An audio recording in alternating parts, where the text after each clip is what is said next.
নতুন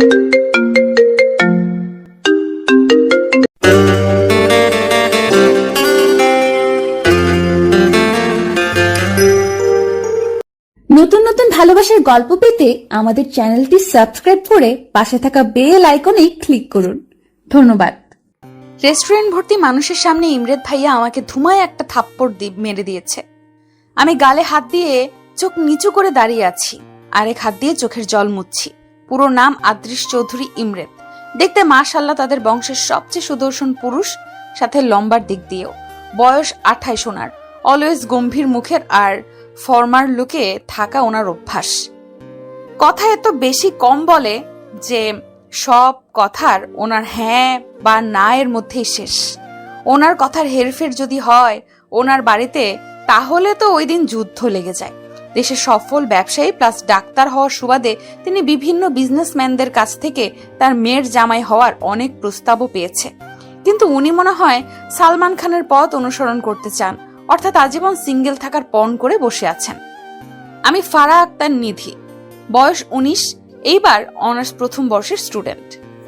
আমার বাবা মায়ের সাথে গ্রামে ছিলাম, কিন্তু গ্রামে যে মেয়েরা থাকে তাদের খুব দ্রুত বিয়ে দিয়ে দেয়। ওখানকার এক জমিদারের ছেলে রকি আমাকে একদিন স্কুল যাওয়ার পথে দেখেছিল। সেখান থেকে প্রচুর ডিস্টার্ব করত, যেখানে সেখানে মারামারি করত। কেউ আমার সাথে কথা বলতে আসলে ওর ভয়ে কেউ আমার সাথে মিশত না। একদিন রকির বাবা বিয়ের প্রস্তাব নিয়ে আসে, নাকচ করে দিতে পারছে না। এই প্রস্তাব করলে আমার বাবা মায়ের গ্রামে থাকা মুশকিল হয়ে যাবে। তবুও বাবা মা না করে দিয়েই জমিদার সাহেব কিছু না বলে চলে যান। কিন্তু তার ছেলে রকি এসে অনেক ঝামেলা করে, নানান হুমকি দিয়ে যায়। বাবা মা উপায়ন্তর না পেয়ে আমাকে তার খালাতো বোনের ছেলের কাছে, অর্থাৎ এই যমরাজ লোকটার কাছে ক্লাস 10-এ পাঠিয়ে দেন।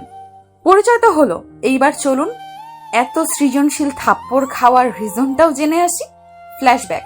ফ্রেন্ডদের সাথে কলেজ শেষে আড্ডা দিতে রেস্টুরেন্টে এসেছি। আমরা মোট 10 জন ছিলাম। তার মধ্যে আমাদের ছেলে ফ্রেন্ড ছিল 4টা আর আমি সহ মেয়ে ছিলাম 6টা। সবাই খুব মজা করতে করতে রেস্টুরেন্টে আসছি। খাবারের টেবিলে বসে খাবার অর্ডার দিয়ে বসে আছি। আমি রেস্টুরেন্টে আসলেই চাউমিন খাবোই খাবো। চাউমিন খাওয়ার জন্য আমি টাকা খরচ করি না, হেঁটে বাড়িতে চলে আসি। আমি চাউমিন অর্ডার দিয়ে বাকিরা তাদের অর্ডার দিয়ে বিভিন্ন গল্পগুজব করতে ব্যস্ত ছিলাম। আমি বরাবরের মতো চঞ্চল স্বভাবের মেয়ে, প্রচুর কথা বলতে ভালোবাসি। তবে কেউ যদি ক্লোজ হয়ে যায় তবে, না হলে আমি অপরিচিতদের কাছ থেকে সবসময় দূরে থাকি। রেস্টুরেন্টটা 5 স্টার হওয়ার সুবাদে নামি দামি বিজনেসম্যানরা এখানে মিটিং এ আসেন। বড়লোক বাপের পোলারা ছুচকি মাইয়া পটাইয়া কেউ ডেটেও আসে। কিন্তু ভাই, প্রেমে পড়তে পারলাম না কেন এখনো, এই নিয়ে আফসোস করি। তার মানে এই না যে আমার ব্যাচেলর লাইফ খুব দুঃখের। আমি আমার ব্যাচেলর লাইফ নিয়ে খুব খুশি। কিন্তু আশেপাশের পুতু পুতু কোনো প্রেম দেখলে মনে হতো আজ যদি কোনো বিএফ থাকতো। কিন্তু পরক্ষণে ভেবে ফেলি, যাক আল্লাহ বাঁচাইছে, এমন আপদ কোনো জীবনে নাই। ওয়েটার চাউমিন নিয়ে আসা দেখে আমি খুশিতে গদগদ হয়ে গেছি। কারণ চাউমিন দেখলে আমার মাথা ঠিক থাকে না, তবে সব সময় না, যখন ক্রেভিং জাগে তখন আর কি। আজ ক্রেভিং জাগছে যে চাউমিন খাবোই খাবো। ওয়েটার এইদিকে আসতে দেখে আমি হাত বাড়িয়ে চাউমিন নিতে যাব, অমনেই এক পিচ্চি বাচ্চা কই থেকে দৌড়ায় এসে আমার পায়ের সাথে ধাক্কা খেয়ে নিজে তো পড়ছে আমারে নিয়ে পড়ছে, সাথে আমার চাউমিন ফালায় দিয়েছে। আমার চাউমিন! নিচে বসে নিধি বলল। উপরে তাকিয়ে দেখলো স্যুট পরা এক লোকের মাথায় চাউমিন পড়ে গেছে। লোকটি যখন ঘুরে তাকালো, নিধির কলিজা গলার কাছে চলে আসছে। কারণ চাউমিনটা আর কারোর মাথায় না, যমরাজের মাথায়, থুকু ইমরেতের মাথায় পড়েছে। নিধিকে তার ফ্রেন্ড শামীম তুলে উঠালো। নিধি উঠে দাঁড়িয়ে পড়লো, চলার শক্তি নাই। ইমরেতের চোখ দেখে মনে হচ্ছে আগুন বের হচ্ছে। সামনে এসে নিধিকে এক থাপ্পড় দিল। ব্যাস, পুরা রেস্টুরেন্টের মানুষ ফ্রিতে সিনেমা দেখে নিল। বর্তমান। এইটা হলো আমার থাপ্পড় খাওয়ার কাহিনী। বাপ মায়ের একমাত্র সন্তান হওয়ার সুবাদে কখনো জীবনে মার খাওয়ার সুযোগ হয়নি। কিন্তু যেদিন থেকে এদের বাড়িতে এসেছি, কখনো সোজা মুখে এই কুমড়ো পটাশ আমার সাথে কথা বলেনি।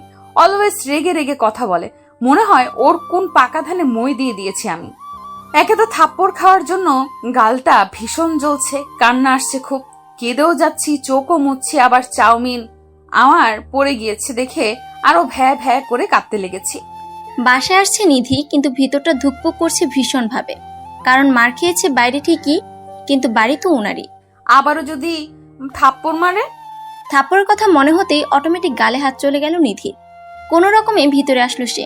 পিছন দিক থেকে দুইটা পিচ্ছি হাত নিধির কোমর ধরে বলল, ফুপি ধরে ফেলেছি। নিধি ফিক করে হেসে দিয়ে বলল, কে এমন দুঃসাহস করলো? আমি এই বাড়ির রাজকন্যা। বলেই সামনে এসে নিজের দুই হাত কোমরে রেখে বলল। নিধি বাচ্চাটাকে কোলে নিয়ে এক পাক দিয়ে বলল, কেমন আছে আমার রাজকন্যা? বলবো কেন? সকালে না দেখা দিয়ে তুমি চলে গিয়েছিলে কেন? পিচ্ছি বলে উঠল, সরি পরি, আমি আসলে যখন তোমার ঘরে যাই তখন তুমি ঘুমিয়েছিলে, তাই আমি না ডেকে চলে আসি। নিধি মাসুমের মতো মুখ করে বলল, আচ্ছা আচ্ছা থাক, আর আমাকে ইমোজির মতো ব্ল্যাকমেল করতে হবে না। ইমোজি আবার কি? ও মা, তুমি ইমোজি চিনো না? মা যখন রাগ করে বাবাকে, তখন এইভাবে ইমোজির মতো ব্ল্যাকমেল করে। এতক্ষণে নিধি বুঝতে পারলো ও কিসের কথা বলছে। মামনি, ওটা ইমোজি না, ইমোশনাল ব্ল্যাকমেইল হবে। ও হলো ব্ল্যাকমেল, আজই তো নাকি? মুখ ফেংচিয়ে বলল পিচ্ছি। মাহি! পেছন থেকে ডাক পড়ল। পিচ্ছি অর্থাৎ মাহি আমার জামার পেছনে লুকিয়ে পড়লো আর বলল, প্লিজ পুপি বাঁচাও। সামনে এসে 28 বছর বয়সী নারী আসলো। ইনি হলেন ভাবি, অর্থাৎ ইমরেদ ভাইয়ার ভাবি, মেহবুব ভাইয়ার বউ। ইমরেদ ভাইয়ারা দুই ভাই, বড়টার নাম হচ্ছে মেহবুব ভাই, মেহবুব ভাইয়ের বউয়ের নাম স্মৃতি ভাবি। ভীষণ ভাবে ভালো উনি। এই নিধি, মাহিকে কি দেখেছো? নুডলসের প্যাকেট খুলে গার্ডেনে যেয়ে ছড়িয়ে আসছে। আজ ওর একদিন কি আমার একদিন। ভাবি বলে উঠল, নিধি কিছু বলতে যাবে তার আগেই ভাবি খপ করে মাহির হাত সামনে টেনে নিয়ে আসলো। রাগে চোখে মেয়ের দিকে তাকালে মাহি টুপ করে তার মায়ের গালে চুমু খেয়ে বলল, সরি মা। এরকম কাজ করলে কেউ কি আর রেগে থাকতে পারে? স্মৃতি ভাবিও হেসে দিল। মায়ের হাসি দেখে মাহি এক দৌড় দিল। আরে আস্তে বাবা। স্মৃতি বলল। নিধি মামের মুহূর্ত উপভোগ করছিল। ইস, সে যখন গ্রামে থাকতো তার মায়ের সাথে কতই না দুষ্টামি করত। তুমি অমন গালে হাত দিয়ে আছো কেন? স্মৃতি ভ্রুকুচকে জিজ্ঞেস করলো। নিধি কি বলবে বুঝতে পারছে না, ভেবাচাকা খেয়ে বসে আছে। আর বলবেই বা কি যে তার গুণধর দেবর সামনে থাপ্পড় মেরেছে। মানে আজ র‍্যাক ছিল কলেজে, কাকে র‍্যাক দিয়েছিল কে জানে, থাপ্পড় আমি খেয়েছি। নিধি ইনিয়ে বিনিয়ে বলে উঠল। স্মৃতি গালের হাত সরিয়ে দেখলো 5টা আঙুলের দাগ একদম বসে গেছে। ফর্সামুখী মনে হচ্ছে লাল রক্ত জমাট বেঁধে গেছে। স্মৃতি আটকে উঠে বলল, এ কি, কত জোরে মেরেছে তোমাকে, পুরো গালের কি অবস্থা। আচ্ছা তোমার ভাই আসো, কোন বেয়াদবের দল এই হাল করেছে, ভার্সিটি যে সব কয়টার খবর নিতে বলবো। স্মৃতি ভাবি রেগে গিয়ে কথাগুলো বলল। তারপর আমার হাত টানতে টানতে ডাইনিং চেয়ারে বসিয়ে আইস প্যাক ধরে থাকলো। আসলে ভাবি আমাকে প্রচুর ভালোবাসে, আমার সব প্রয়োজন উনি এক নিমেষেই বুঝে যান। ক্লাস 10 থেকে আছি এই বাসায়, কিন্তু উনি আমার মায়ের মতন সব জিনিসেরই খেয়াল রাখে। আসলে মেহবুব ভাইয়ার ইমরেদ ভাইয়ার বাবা মা মারা যাওয়ার পর স্মৃতিভাবে সংসারটা সামলে রেখেছে। এত নামি দামি মানুষ হয়েও এক চুল পরিমাণ অহংকার নেই। এমনকি স্মৃতি ভাবির ফ্যামিলিও অনেক হাই ক্লাস, কিন্তু তাদের পিতামাতার মন একদম পানির মতো পরিষ্কার, কোনো ভেজাল নেই। রাতের বেলা ইমরেদ হসপিটালের ডিউটি সেরে বাসায় আসছে। মেহবুব ভাইও অফিস থেকে ফিরে এসেছে। মাহি বসে আছে আর সবার জন্য অপেক্ষা করছে। ফ্রেশ হয়ে দুই ভাই নামলো। স্মৃতি খাবার সার্ভ করছে, যে যার চেয়ারে অবস্থান করলো। নিধি কই? মেহবুব দেখতে না পেয়ে জিজ্ঞেস করে বসলো। নিধির খুব জ্বর, আমি খাবার খাইয়ে ওষুধ খাইয়ে আসছি। মেহবুব অবাক হয়ে বলল, সে কি, জ্বর হলো কিভাবে? মার খেয়ে জ্বর আসছে। মেহবুব একটু মৃদু চিৎকার দিয়ে বলল, কে মেরেছে? আমি মেরেছি। ইমরেদ গম্ভীর মুখ হয়ে বলল। আর কি বলবে, দুজন চুপ হয়ে থাকলো, কারণ ইমরেদ শাসন করে নিধিকে একটু বেশি। কেন মেরেছো ফুপিকে তুমি? মাহি চোখ পাকিয়ে জিজ্ঞেস করলো, কারণ তোমার ফুপি ভুল করেছে, এখন কথা না বলে চুপচাপ খাও। ইমরেদ খাবার মুখে গুজে দিয়ে বলল। মাহি মুখ ভেঙচি দিয়ে তার মায়ের হাত থেকে খাবার খাচ্ছে। গভীর রাতে নিধির মনে হলো তার গালে কেউ হাত বুলিয়ে নরম স্পর্শ পাচ্ছে, কিন্তু জ্বরের জন্য চোখ খুলতে পারছে না সে। জোর দিয়ে যখন চোখ খুললো, অন্ধকার ঘরে কিছুই দেখতে পেল না। ঘরের দরজা তো লক করা, কেই বা আসবে। আপনি খুব খারাপ ইমরেদ ভাইয়া, আপনার হাতের মার খাওয়ার জন্য আমি জ্বরে ভুগতেছি, দেখেন আপনার বউ হবে যখন, ওর হাতে মার খেয়ে আপনিও জ্বরে ভুগবেন। নিধির জ্বরের ঘরে বিড়বিড় বলাটা কারো কানে যেতেই ব্যক্তিটি অন্ধকারের মধ্যে বাঁকা হাসি দিল। সকালবেলা নিধির ঘুম ভাঙলো বেলা 12টায়। জ্বর কমলো, শরীরের দুর্বলতা এখনো যায় নাই। মনে হচ্ছে কতই না চালের বস্তা তুলেছে যে শরীরটা ভার হয়ে আছে। ফ্রেশ হয়ে নিচে গেল। স্মৃতি ভাবি বসে বসে কাজ দেখিয়ে দিচ্ছে নতুন মালিদের। পুরনো মালি চলে গিয়েছে বয়স হওয়ার কারণে, আর পারছে না কাজ করতে, এই জন্য। তুমি ডাইনিং এ যাও, আমি আসছি। স্মৃতি ভাবি বলল। নিধি মাথা নাড়িয়ে চলে গেল। কিছুক্ষণ বাদে সামনে পরোটা দিল ভাবি, কিন্তু মুখে দিতেই তিতা লাগলো। মনে হয় জ্বরের মুখে, এই জন্য খেতে পারলাম না। তখন ভাবি স্যুপ করে দিল। মাহিও স্কুলে গেছে, নয়তো ওর সাথে মজা করা যেত। কল বাজছে, দেখলাম শামীম ফোন দিয়েছে। বল। শামীম বলল, আসিস নিজে কলেজে? নিধি ক্ষীণকণ্ঠে বলে উঠল, জ্বর হয়েছে রে, এই জন্যই আসিনি। এদিকে একটা আননোন নাম্বার থেকে নিধির ফোনে কল এসেই চলেছে। নিধি দেখেও অ্যাভয়েড করলো, যেহেতু চেনে না, দেখেও কি হবে। বেশ কিছুক্ষণ কথোপকথন চলল। যে ব্যক্তিটি ফোন দিয়ে বারবার ওয়েটিং পাচ্ছিল সে রাগে সজোরে গ্লাস ভেঙে ফেলল। সন্ধ্যাবেলা নিধি আরামসে শুয়ে ফেসবুক চালাচ্ছে। নিউজ ফিডে এটা সেটা ফানি ভিডিও দেখছে আর হাসছে একটু পরপর। ইমরাত নিধির রুমে এসে যখন দেখলো নিধি ফোনে কি দেখছে আর হাসছে, তখন নিধির কাছে এসে ফোনটা নিয়ে সজোরে ফেলে টুকরো টুকরো করে দিল। আল্লাহ, আমার ফোন! নিধি তড়িঘড়ি করে ফোন তুলতে গেলে ইমরাত হ্যাঁচকা টান দিল। যেহেতু কাজের সময় তোমাকে পাওয়া যায় না, ফোনও তোমার কাছে থাকবে না। ইমরাত দাঁতে দাঁত চেপে কথাগুলো বলে হনহন করে বেরিয়ে পড়ল। নিধির চোখে জল এসে গেছে। কেন তাকে দেখতে পারে না এই লোক? কি করেছে সে তার? ভাঙা ফোন হাতে নিয়ে বসে বসে কাঁদছে নিধি। নিধি অনেকক্ষণ যাবৎ ঘর থেকে বের হয়নি, আর বের হবেও না সে। কি পেয়েছে কি? হ্যাঁ, ওনার বাড়িতে থাকি বলে এমন বিহেভ করবে? থাকবো না, কাল হোস্টেলে সিট খুঁজবো। থাকবো না এই যমরাজের বাড়িতে। নিজে নিজে বকবক করছে আর চোখের জল মুছছে নিধি। এদিকে ইমরাত নিজের রাগ সংযত করতে পারছে না দেখে ওয়াশরুমে চলে গিয়েছে। গোসল করে বেরোনোর পর একটু হালকা লাগছে, তবে নিধির ফোনে ওয়েটিং এর কথা মনে পড়তে আবারও মাথার রগটা ফুলে উঠেছে। রাতের বেলা ডাইনিং এ যেয়ে ইমরাত দেখলো নিধি খেতে আসেনি। নিধি কই? ইমরাত গম্ভীর মুখে স্মৃতিকে প্রশ্ন করলো। ভাইও আসবে না, তুই খেয়ে নে। ঘরে বসে মাহি আর নিধি মিকি মাউস দেখতেছে। মেহবুব বলে উঠলো স্মৃতি বলার আগে। রাগে গাটা আরো রিরি করে উঠলো ইমরাতের। কোনো রকমে দাঁতে দাঁত চেপে মুখের ভিতরে খাবার গুজে উপরে চলে গেল। এদিকে মেহবুবের নজর গেল স্মৃতির শাড়ি ভেদ করে পেটের উপর। চট করে শয়তানি করার বুদ্ধি মাথায় আসলো তার। পানি হাতে নিয়ে স্মৃতির পেটে হাত রাখলো মেহবুব। এরকম আক্রমণে স্মৃতি চিৎকার দিতে যেও থেমে গেল।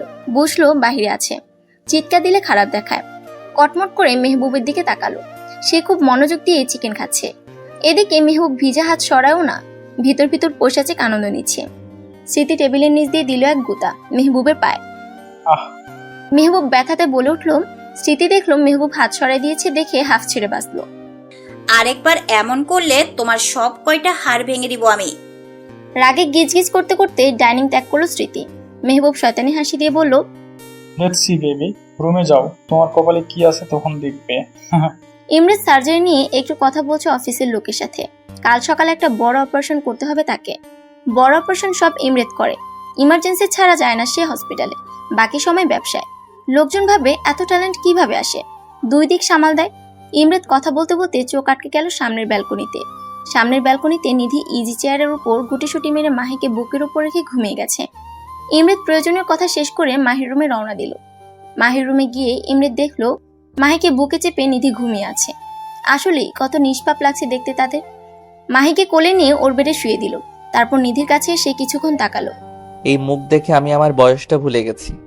আমি তোমার বাচ্চামো দেখে নিজের যে তোমার থেকে 10 বছরের বড় সেটাও ভুলে গেছি। কিন্তু কি করব বলো, আমি যে তোমাকে প্রথম দেখাতে দুর্বল হয়ে গেছি। নিজের অনুভূতির প্রতিটা শিরায় তোমাকে আবদ্ধ করে ফেলতে চাই, করে ফেলেছি এই 3 বছরে। হ্যাঁ, তোমাকে চাই, আমি খুব করে চাই, এত বেশি চাই যেন কখন আমি তোমার বড় কিংবা তুমি আমার ছোট এই অনুভূতিটা বুঝতে না পারো। আমি তোমাকে ভালোবাসি অনেক বেশি, এত বেশি যে তোমাকে আমি ব্যতীত অন্য কেউ কখনো ভালোবাসা তো দূরেই থাক, পছন্দ করুক, আমি তা চাই না। আমি পারলে তোমাকে আমার রুক্ষ পিঞ্জরে লুকিয়ে ফেলতে চাই। আজ যখন তোমার খোঁজ নেওয়ার জন্য ফোন ওয়েটিং দেখলাম, বিলিভ মি, মনে হচ্ছে সামনে পেলে ঠাটিয়ে দুটি চড়মারি। দুনিয়ার সবার সঙ্গে তোমার যত কথা, আর আমি সামনে আসলে তোমার মুখ বন্ধ হয়ে যায়। আমার অনুভূতির তোমার চোখে পড়তে দেই না। আমি জানি, কিন্তু খুব শীঘ্রই তোমাকে আমার অনুভূতির সাথে পরিচয় করাবো। নিধিকে কোলে তুলে মাহির পাশে শুয়ে দিল। কথাগুলো নিধি শুনতে পেত, কিন্তু ঘুমের জন্য তার হুঁশই নাই। কেউ তাকে তার অজান্তে এত বেশি চেয়ে ফেলেছে। নিধির কপালের চুল সরিয়ে মাথায় চুমু দিয়ে দুজনের গায়ে চাদর লাইট অফ করে ইমরেত চলে গেল। স্মৃতি ঘুমাতে পারছে না। যখন সে বেডে ঘুমাচ্ছে, মেহবুব তার গায়ে পানির ছিটা মারছে। দেখলো কোনো উপায়ন্তর নাই, নিজের রুমে থেকে চাদর নিয়ে বারান্দায় চলে গেল। মেহবুবের মেজাজটা এবার খারাপ হয়ে গেল। এমনিতে সময় পায় না ওকে আদর করার, যখন কাছে পায় মাহি আসে না, হয় অন্য কাজ পড়ে। না, আর এরকম করতে দিব না। ওই ভুলে গেছে ওরে আমি কেমনে তুলে এনে বিয়ে করেছি। ধপাধপ পা ফেলে স্মৃতির কাছে এসে কোমরকে শক্ত করে ধরে কাছে ঘুরিয়ে দেয়ালে ঠেসে ঠোঁটে ঠোঁট বসালো। বেশ কিছুক্ষণ ছোটাছুটি করে স্মৃতি পার পেল না, যখন তখন নিজেও তাল মিলালো। সে জানে মেহবুব বরাবরই জেদি, আর সেখানে স্মৃতিকে নিয়ে সবসময় সিরিয়াস। স্মৃতির গায়ের ঘ্রাণ মেহবুবের কাছে টনিকের মতো কাজ করে। স্মৃতিকে কোলে তুলে ভালোবাসার রাজ্যে ডুব দিল মেহবুব। সকালবেলা নিধি নিজেকে বেডে পেয়ে একটু অবাক হলো। সে তো ছিল মাহিকে নিয়ে বারান্দায়, এখানে কিভাবে এলো সে? মাহির দিকে তাকিয়ে দেখে সে এখনো ঘুমে কাদা। 4 বছরের মাহি, তার মা বাবার মতো গায়ের রং পেয়েছে, দেখতেও পুতুল। মাহির কপালে চুমু দিয়ে নিজের রুমে গেল ফ্রেশ হতে। ইমরিত তাড়াতাড়ি নাস্তা সেরে সার্জারির জন্য বেরিয়ে পড়েছে সকাল সকাল। মেহবুব এখনো স্মৃতিকে জড়িয়ে ধরে ঘুমিয়ে আছে। কিছুক্ষণ আগে মেহবুবকে ঠেলে উঠতে যেয়ে স্মৃতি এক দফা কামড় খেয়ে শুয়ে আছে। আরেকবার যদি এরকম করো, গতকাল রাতে যেমন রেস্ট দেই নাই, আজ সারাদিনও তাই হবে। এই বলে মেহবুব স্মৃতির বুকে মুখ গুজে ঘুম। স্মৃতি মনে মনে গালি দিলেও মেহবুবের দিকে তাকিয়ে একটা প্রশান্তির হাসি দিল সে। সকালে নিধি উঠে সবার জন্য নাস্তা বানালো। সে ভাবলো সবাইকে চমক দিবে যে সেও পারে। এদিকে নিধি ফ্রেশ হয়ে ক্যাম্পাস যায়, আর সেখানে যোগাযোগ করে হোস্টেলের সিট ফাঁকা আছে কিনা খোঁজ খবর নেয়। বন্ধুরা ফোন দিয়ে পায় না নিধিকে, এই জন্য জিজ্ঞেস করছে ফোন অফ কেন। কি বলবে বুঝতে না পেরে নিধি কথা কাটিয়ে অন্য কথা তুলে ব্যস্ত হয়ে পড়ল। ইমরেজ সার্জারি শেষে ফ্রেশ মুড নিয়ে কেবিনে আসছে। তার অপারেশন সাকসেস হয়েছে, এমন কোনো রেকর্ড নাই যে সে হিট করে নাই। কোনো অপারেশন তার আনসাকসেসফুল হয় নাই। নিধির ফোন ভেঙে দিয়েছি, আজ ওর জন্য ফোন কিনবে। বেচারি গান না শুনে থাকতে পারে না। ফোন নাই কিভাবে যে আছে। বাসার লোকের সাথে সে ল্যান্ডলাইনে কথা বলল। আমার দেয়া ফোন নিবে না জানি আমি। স্মৃতি ভাবিকে দিয়ে দেয়াবো। বাঁকা হাসি দিয়ে ভাবছে ইমরেত। ফোন বাজছে ইমরেতের। রিসিভ করে দেখলো তার গার্ডেন নাম্বার এটা। স্যার, নিধি ম্যাম হোস্টেলে সিট খুঁজছে, বেশ কয়েকজনকেও বলেছে। এখন ওর স্বামী ফ্রেন্ডের সাথে বসে বলছে যে করেই হোক সিট খুঁজে দিতে। গার্ডটি বলল। গার্ডের কথাগুলো শুনে ইমরেতের ভালো মুডটা নিমিষে বিষে পরিণত হলো। মাথার মধ্যে মনে হচ্ছে দপ করে আগুন জ্বলে উঠল। রগগুলো কেমন চারা দিয়ে উঠেছে। আজ এর ভিত করেই ছাড়বে সে। ও যেন সিট খুঁজে না পায়। আর শামীম ছেলেটারে একটা ধোলাই দাও, যেন হসপিটালে 1 মাস থাকে। খরচ নিয়ে নিও অফিসে এসে। Got it? রাগে দাঁতে দাঁত চেপে বলল ইমরেত। ফোন কেটে মাথার চুলগুলোকে অনবরত টানছে ইমরেত। মেজাজের সপ্তমে তার। সিট খুঁজে বের করাচ্ছি তোমার আমি। অ্যাপ্রন খুলে গাড়ির চাবি নিয়ে বেরিয়ে পড়ল। কলেজ। নিধি কলেজের সামনে রিক্সার জন্য ওয়েট করছে সে, কিন্তু এই ভর দুপুরে সে রিক্সা পাচ্ছে না। এমনিতেও হোস্টেলে সিট খোঁজার চক্করে অনেক লেট হয়ে গেছে। নিধির সামনে একটা গাড়ি এসে থামলো। নিধি দেখে অ্যাভয়েড করলো। কিছুটা দূরে সরে সে আবার রিক্সা খোঁজার জন্য ব্যস্ত হয়ে পড়লো। গাড়ির ভিতরে মানুষটা বেরিয়ে এসে নিধির হাত এত শক্ত করে ধরলো, টেনে হিঁচড়ে নিয়ে যাচ্ছে। গাড়ির ভিতরে মানুষটা আর কেউ নয়, ইমরেত। ফর্সা মুখ, রোদ একদম চকচক করছে, কিন্তু মুখ লাল হয়ে গেছে রাগে। আরে ইমরাত ভাইয়া ছাড়েন, কই নিয়ে যান ভাইয়া, আমি যাব না। আজব লোক, আপনি শুনতে পান না? নিধি বলেই যাচ্ছে আর হাত মুচড়াচ্ছে। ইমরেত নিধির মুখে ভাই ডাক শুনলে আরো খেপে যায়, কিন্তু কিছু বলেনি এতদিন। আজ এমনিতে মেজাজ গরম, ভাইয়া ডাক শুনে আরো চেতে গেছে সে। গাড়ির দরজা খুলে নিধিকে ধাক্কা দিয়ে বসালো। নিধি হাতে ব্যথা পেলেও ভয়ে কিছু বলছে না, কারণ ইমরেতের এই রূপ কখনো সে দেখেনি। ইমরেত নিজেও গাড়িতে বসে পড়ে। নিধির দিকে ঝুঁকে সিট বেল্ট লাগালো। নিধি এক প্রকার ভয় বলেই দিল, প্লিজ ভাইয়া গাড়ি চালাবেন না, আমি বাড়ি যাব। নিয়ে যাওয়াচ্ছি বাড়ি। দাঁতে দাঁত চেপে বলল ইমরেত। স্মৃতি মাত্র গোসল সেরে বের হলো। কাল রাত থেকে মেয়ের দেখা পায়নি সে। তাড়াহুড়ো করে বের হয়ে খুঁজছে মাহিকে। মাহিকে পেল স্মৃতি গার্ডেনে মাটি খেলা অবস্থায়। পুরো জামাতে মাটি ভরিয়ে দিয়েছে। ওকে কোলে তুলে নিয়ে গেল গোসল করানোর জন্য। এদিকে মেহবুব স্মৃতিকে খুঁজেই যাচ্ছে, কিন্তু ডাক দিয়েও পায় না। স্মৃতি মাহিকে গোসল করে নিয়ে আসছে কোলে করে। মামের খুনসুটি দেখতে মেহবুবের অনেক ভালো লাগছে। টুপ করে স্মৃতির কোমর জড়িয়ে ধরলো পিছন থেকে। স্মৃতি একটু কেঁপে উঠে বলল, মাথাটা গেছে নাকি বাচ্চার সামনে? তো মেহবুব ব্রুকুসকে দুজনকে আবার চাপড়ে ধরল। গাড়ি চলছে অজানা রাস্তায়। ধুকপুক করছে নিধির মন। কিছু বলতে গেলেই ইমরেত চোখ পাকিয়ে তার দিকে তাকাচ্ছে। এমন লোক দেখে ভয়ে তার জান এতটুকু হয়ে গেছে। একটু ঢোক গিলে নিধি ডাকলো ইমরেতকে। ভাইয়া। ইমরেত গাড়ি থামালো জোরে ব্রেক কষে। রক্তিম চোখ নিয়ে তাকালো নিধির দিকে। নিধি ইমরেতের ওই চোখগুলো দেখে একটা শুকনো ঢোক গিল। কেন যে হাতে ধরে নিজের কপালে নিজে ফাটাতে যায় সে, মনে মনে ভাবছে নিধি। ইমরেত ঝুঁকে আসে নিধির দিকে। এমন কাছে আসা ইমরেতের নিধি কেমন যেন একটু ভরকে যায়। তবে ইমরেতের শরীর থেকে খুব সুন্দর একটা ঘ্রাণ আসছে, মনে হচ্ছে নিধির। আজ খেয়ে ফেলি গ্রান সহ মানুষটাকে। ছি ছি, কি সব ভাবছে সে। মনে মনে নিজেকে উগান্ডা বলে গালি দিল নিধি। চোখে তুলে তাকাতে যাবে, দেখে ইমরেতের চোখগুলো কেমন ঘোলা আর লাল হয়ে আছে। ঠোঁট দুটো শুষ্ক হয়ে আছে, চুলগুলো এলোমেলো, আর সামনের কপালে কিছু চুল তার। কেমন লাগছে যেন, ঠিক ভয়ঙ্করই লাগছে তার কাছে এখন মানুষটাকে বর্তমানে। ভাই। নিধি ভাইয়া ডাকটা সম্পূর্ণ বলার আগে ইমরেত তার 2 হাত দিয়ে নিধির মুখটা সামনে নিয়ে নিজের ঠোঁটের সাথে তার ঠোঁট মিলিয়ে দিল। এমন অ্যাটাক করা নিধি হজম করতে না পেরে চোখগুলো ডিমের মতো বড় বড় করে নিয়েছে। ইমরেতের এক হাত নিধির কোমরে চলে গিয়েছে, আরেক হাত নিধির চুলটা শক্ত করে ধরে আছে। নিধি মনে হচ্ছে হাওয়াতে ভাসছে। শরীরটা প্যারালাইজড লাগছে তার কাছে, নিয়ন্ত্রণ নাই তার শরীর তার কাছে। এরকম কেন লাগছে? এরকম ইমরেত ভাইয়া করলো কেন? উনি তো আমারে দেখতেই পারে না, তাহলে এরকম করে চুমু খাচ্ছে কেন? বিভিন্ন প্রশ্ন নিধির মনে ঘুরপাক খাচ্ছে। অপর পাশে ইমরেত তার ঠোঁটের উপর নিজের ঠোঁট বিলীন করে যাচ্ছে। মনে হচ্ছে এই দিনটার জন্য সে অপেক্ষায় ছিল। অনেকক্ষণ হয়ে যাচ্ছে কিন্তু ইমরেতের সরে আসার নাম নেই। নিধির মনে হচ্ছে ঠোঁট মনে হয় আর নাই। একটু সরে আসতে চাইলে ইমরেত নিধির ওপর উঠে পড়ে গাড়ির সিটের সাথে চেপে ধরে, নিজের মতো করে চুমু খেয়ে যাচ্ছে। বেশ কিছুক্ষণ পর ইমরেতের ঠোঁটের যুগলবন্দি থেকে নিধি মুক্তি পেল। নিধি আগে ঠোঁটে হাত দিচ্ছে, তার ঠোঁট আছে নাকি গায়েব হয়ে গেছে। হাত দিয়ে দেখলো আছে, কিন্তু জ্বলছে খুব। ইমরেত গাড়ির সিটে হেলান দিল, মাথা উপরের দিকে তুলে চোখ বন্ধ করে জোরে জোরে নিঃশ্বাস ফেলছে। নিধিও তাই। ইমরেত চোখ বন্ধ অবস্থায় বলে উঠলো, এইভাবে আমার ভিতর আসার অধিকার আমি কখনো কাউকে দেইনি, কিন্তু তুমি যখন থেকে লাইফে আসছো আমার ভিতরটাকে প্রতিনিয়ত পুড়িয়ে ছারখার করছো।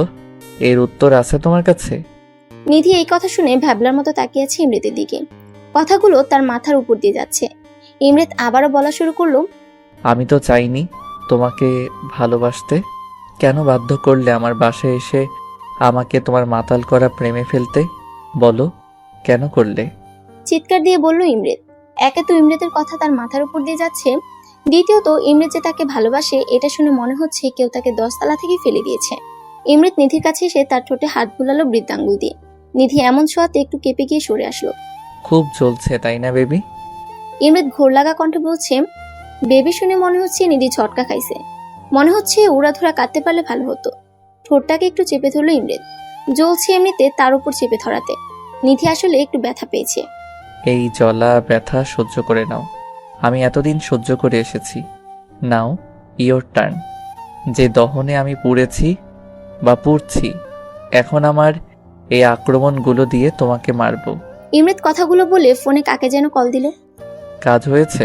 ইমরেত জিজ্ঞেস করলো তার গার্ডকে। গুড জব বলে ফোন কেটে দিল ইমরেত। আবারও নিধির দিকে তাকালো। সে চুপচাপ বসে আছে। প্রশ্ন অনেক চলছে তার মনে, কিন্তু জিজ্ঞেস করার সাহস সে পাচ্ছে না। ছোট মাথাতে এত চাপ নিও না। চাপ নিতে এত ইচ্ছে হইলে আমাকে নাও, আমাকে নিয়ে ভাবো, বাট ডোন্ট ইউ থিঙ্ক সেখানে আমার জায়গাতে ভুল করে অন্য কারো বিচরণ হোক।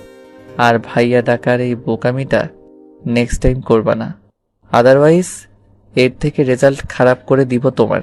আর জাস্ট কেবল তো শুরু, তোমার কাছে এইসব আমার অনুভূতির সংমিশ্রণগুলো তুমি এখন থেকে টের পাবে। বাঁকা হেসে গাড়ি চালানো শুরু করলো ইমরেত। আল্লাহ, সব ছেড়ে মানুষরূপী ডাক্তার দানব আমার উপরে আছর খেয়ে পড়লো। নিধি নিজের মনে কথাগুলো বলছে। বাড়ি পৌঁছালো তারা দুজন। ইমরেত গাড়ি থেকে নেমে টেনে নিধিকে নামালো। নিধি এক প্রকার রোবটের মতো ইমরেতের সাথে হাঁটছে। হাত ছুটাতে চাইলে ইমরেতের এক ধমক। সাহস দেখানোর ভুল করো না। মাহি দেখেছে তার ছোট চাচু কিভাবে তার নিধি ফুফিকে উপরে নিয়ে যাচ্ছে। সে তখন লিভিং রুমে রং পেন্সিল দিয়ে কাগজ কলমে কি যেন আঁকছিল। নিধি রুমে সে নিধিকে সামনে দাঁড় করালো আয়নার সামনে ইমরেত। এই যে এখানে তোমার অবস্থান, আর এখানেই থাকতে হবে তোমাকে। কানে গেছে? না গেলে ঢুকিয়ে নাও। হোস্টেলের সিট খোঁজা কিংবা অন্য জায়গাতে শিফট হওয়ার কথা মাথা থেকে বের করে ফেলো।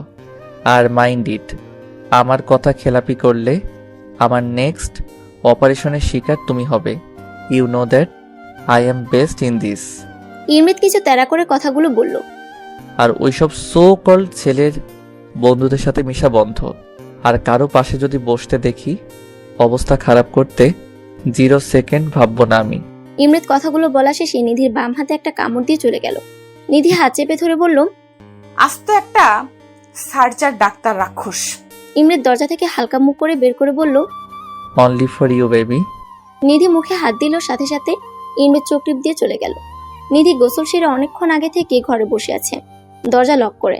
তার সাহস যাচ্ছে না বাহিরে যাওয়ার। বাহিরে গেলে ওই যমরাজ তাকে আবার ধরবে। নিধি চুলে গামছা পেঁচিয়ে বসে আছে, ভালো লাগছে না কিছু তার। ফোনটাও নেই যে অনলাইনে কিছু দেখবে সে। ইমৃত গোসল সেরে নিচে গেল, কিন্তু সবাই নিচে থাকলো, নিধি নিচে নামে নাই দেখে একটু ভ্রু কুঁচকাল। মামনি, তুমি একটু উপরে যাও, গিয়ে তোমার নিধি ফুপিকে ডেকে নিয়ে আসো তো। আমি কেন যাব? তুমি যাও, ফাইট হয়েছে তোমাদের। মাহি এক নাগারে প্রশ্ন করলো। নিধির সাথে থেকে থেকে প্রশ্নের ঝুড়ি হয়ে গেছে মাহিও। মাহি ইমৃতকে ঝাঁকিয়ে জিজ্ঞেস করলো, বলো না। কিছু না রে মা। আচ্ছা তুমি যেও না, আমি যাই। মুখ বেঁকিয়ে মাহি বলল, না, পিন হা করেছে, রুমে যেন কেউ না আসে। কেন? পুপির মাথা ব্যথা করছে, ঘুমাবে। ইমৃত জানে নিধি কেন নিচে নামছে না। বেশি কিছু বললো না, জাস্ট তার ভাই ভাবিকে ডেকে জানালো তার কিছু কথা আছে জরুরি ভাবে। মেহবুব, স্মৃতি আর ইমৃত ডিনার সেরে লিভিং রুমে যেয়ে বসলো কফির মগ নিয়ে। মেহবুব বলল, বল তোর জরুরি কথা।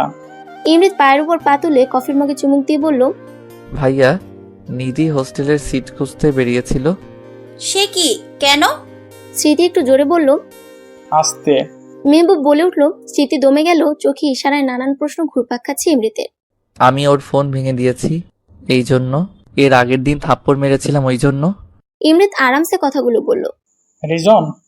মেহবুব আর স্মৃতি জানে ইমৃত নিধিকে দেখার পর থেকে ভালোবাসে, কিন্তু কখনো প্রকাশ করেনি সে। নিধির উপর জোর খাটানো, তাকে বকা দেওয়ার সবকিছুই তারা বুঝতো, কিন্তু ইমৃত বিষয়টা এড়িয়ে চলছে বরাবরই। ভাইয়া, ওই ভুল করেছে এক হোস্টেল খুঁজে, আর সেটা ছেলে ফ্রেন্ডদের হাতে দিয়ে। আর সেদিন আমার মাথায় চাউমিন ফেলেছে, ওর ওই ছেলে ফ্রেন্ড তাকে তুলেছে। আবার সেদিন আমি ফোন দিয়ে ওয়েটিং পেয়েছি, পরে জেনেছি ওর ছেলে ফ্রেন্ড কল দিয়েছিল। আর আমি যে কল দিয়েছি ওর চোখে পড়ে নাই। আমি ছাড়া অন্য কোনো ছেলের সাথে কথা বলতে পারবে না, এই জন্য ফোন ভেঙে দিয়েছি। রাগের চোখ মুখ শক্ত করে বলল ইমৃত। মেহবুব জিজ্ঞেস করলো, সে তো ঠিক আছে, কিন্তু তুই কি ওকে বলছিস তোর মনের কথা? ইয়া। ইমৃত ভাবলেশীন হয়ে উত্তর দিল। অ্যাকসেপ্ট করেছে নাকি? করে নাই, আসলে শকে আছে এক প্রকার। আর অ্যাকসেপ্ট করলে তো ভালো, আর না করলেও আমারে বিয়ে করে তাকে সংসার করতে হবে। ইমৃত একটু বাঁকা ভাবে উত্তর দিল। দুই ভাই এক। স্মৃতি বিড়বিড় করে বলল।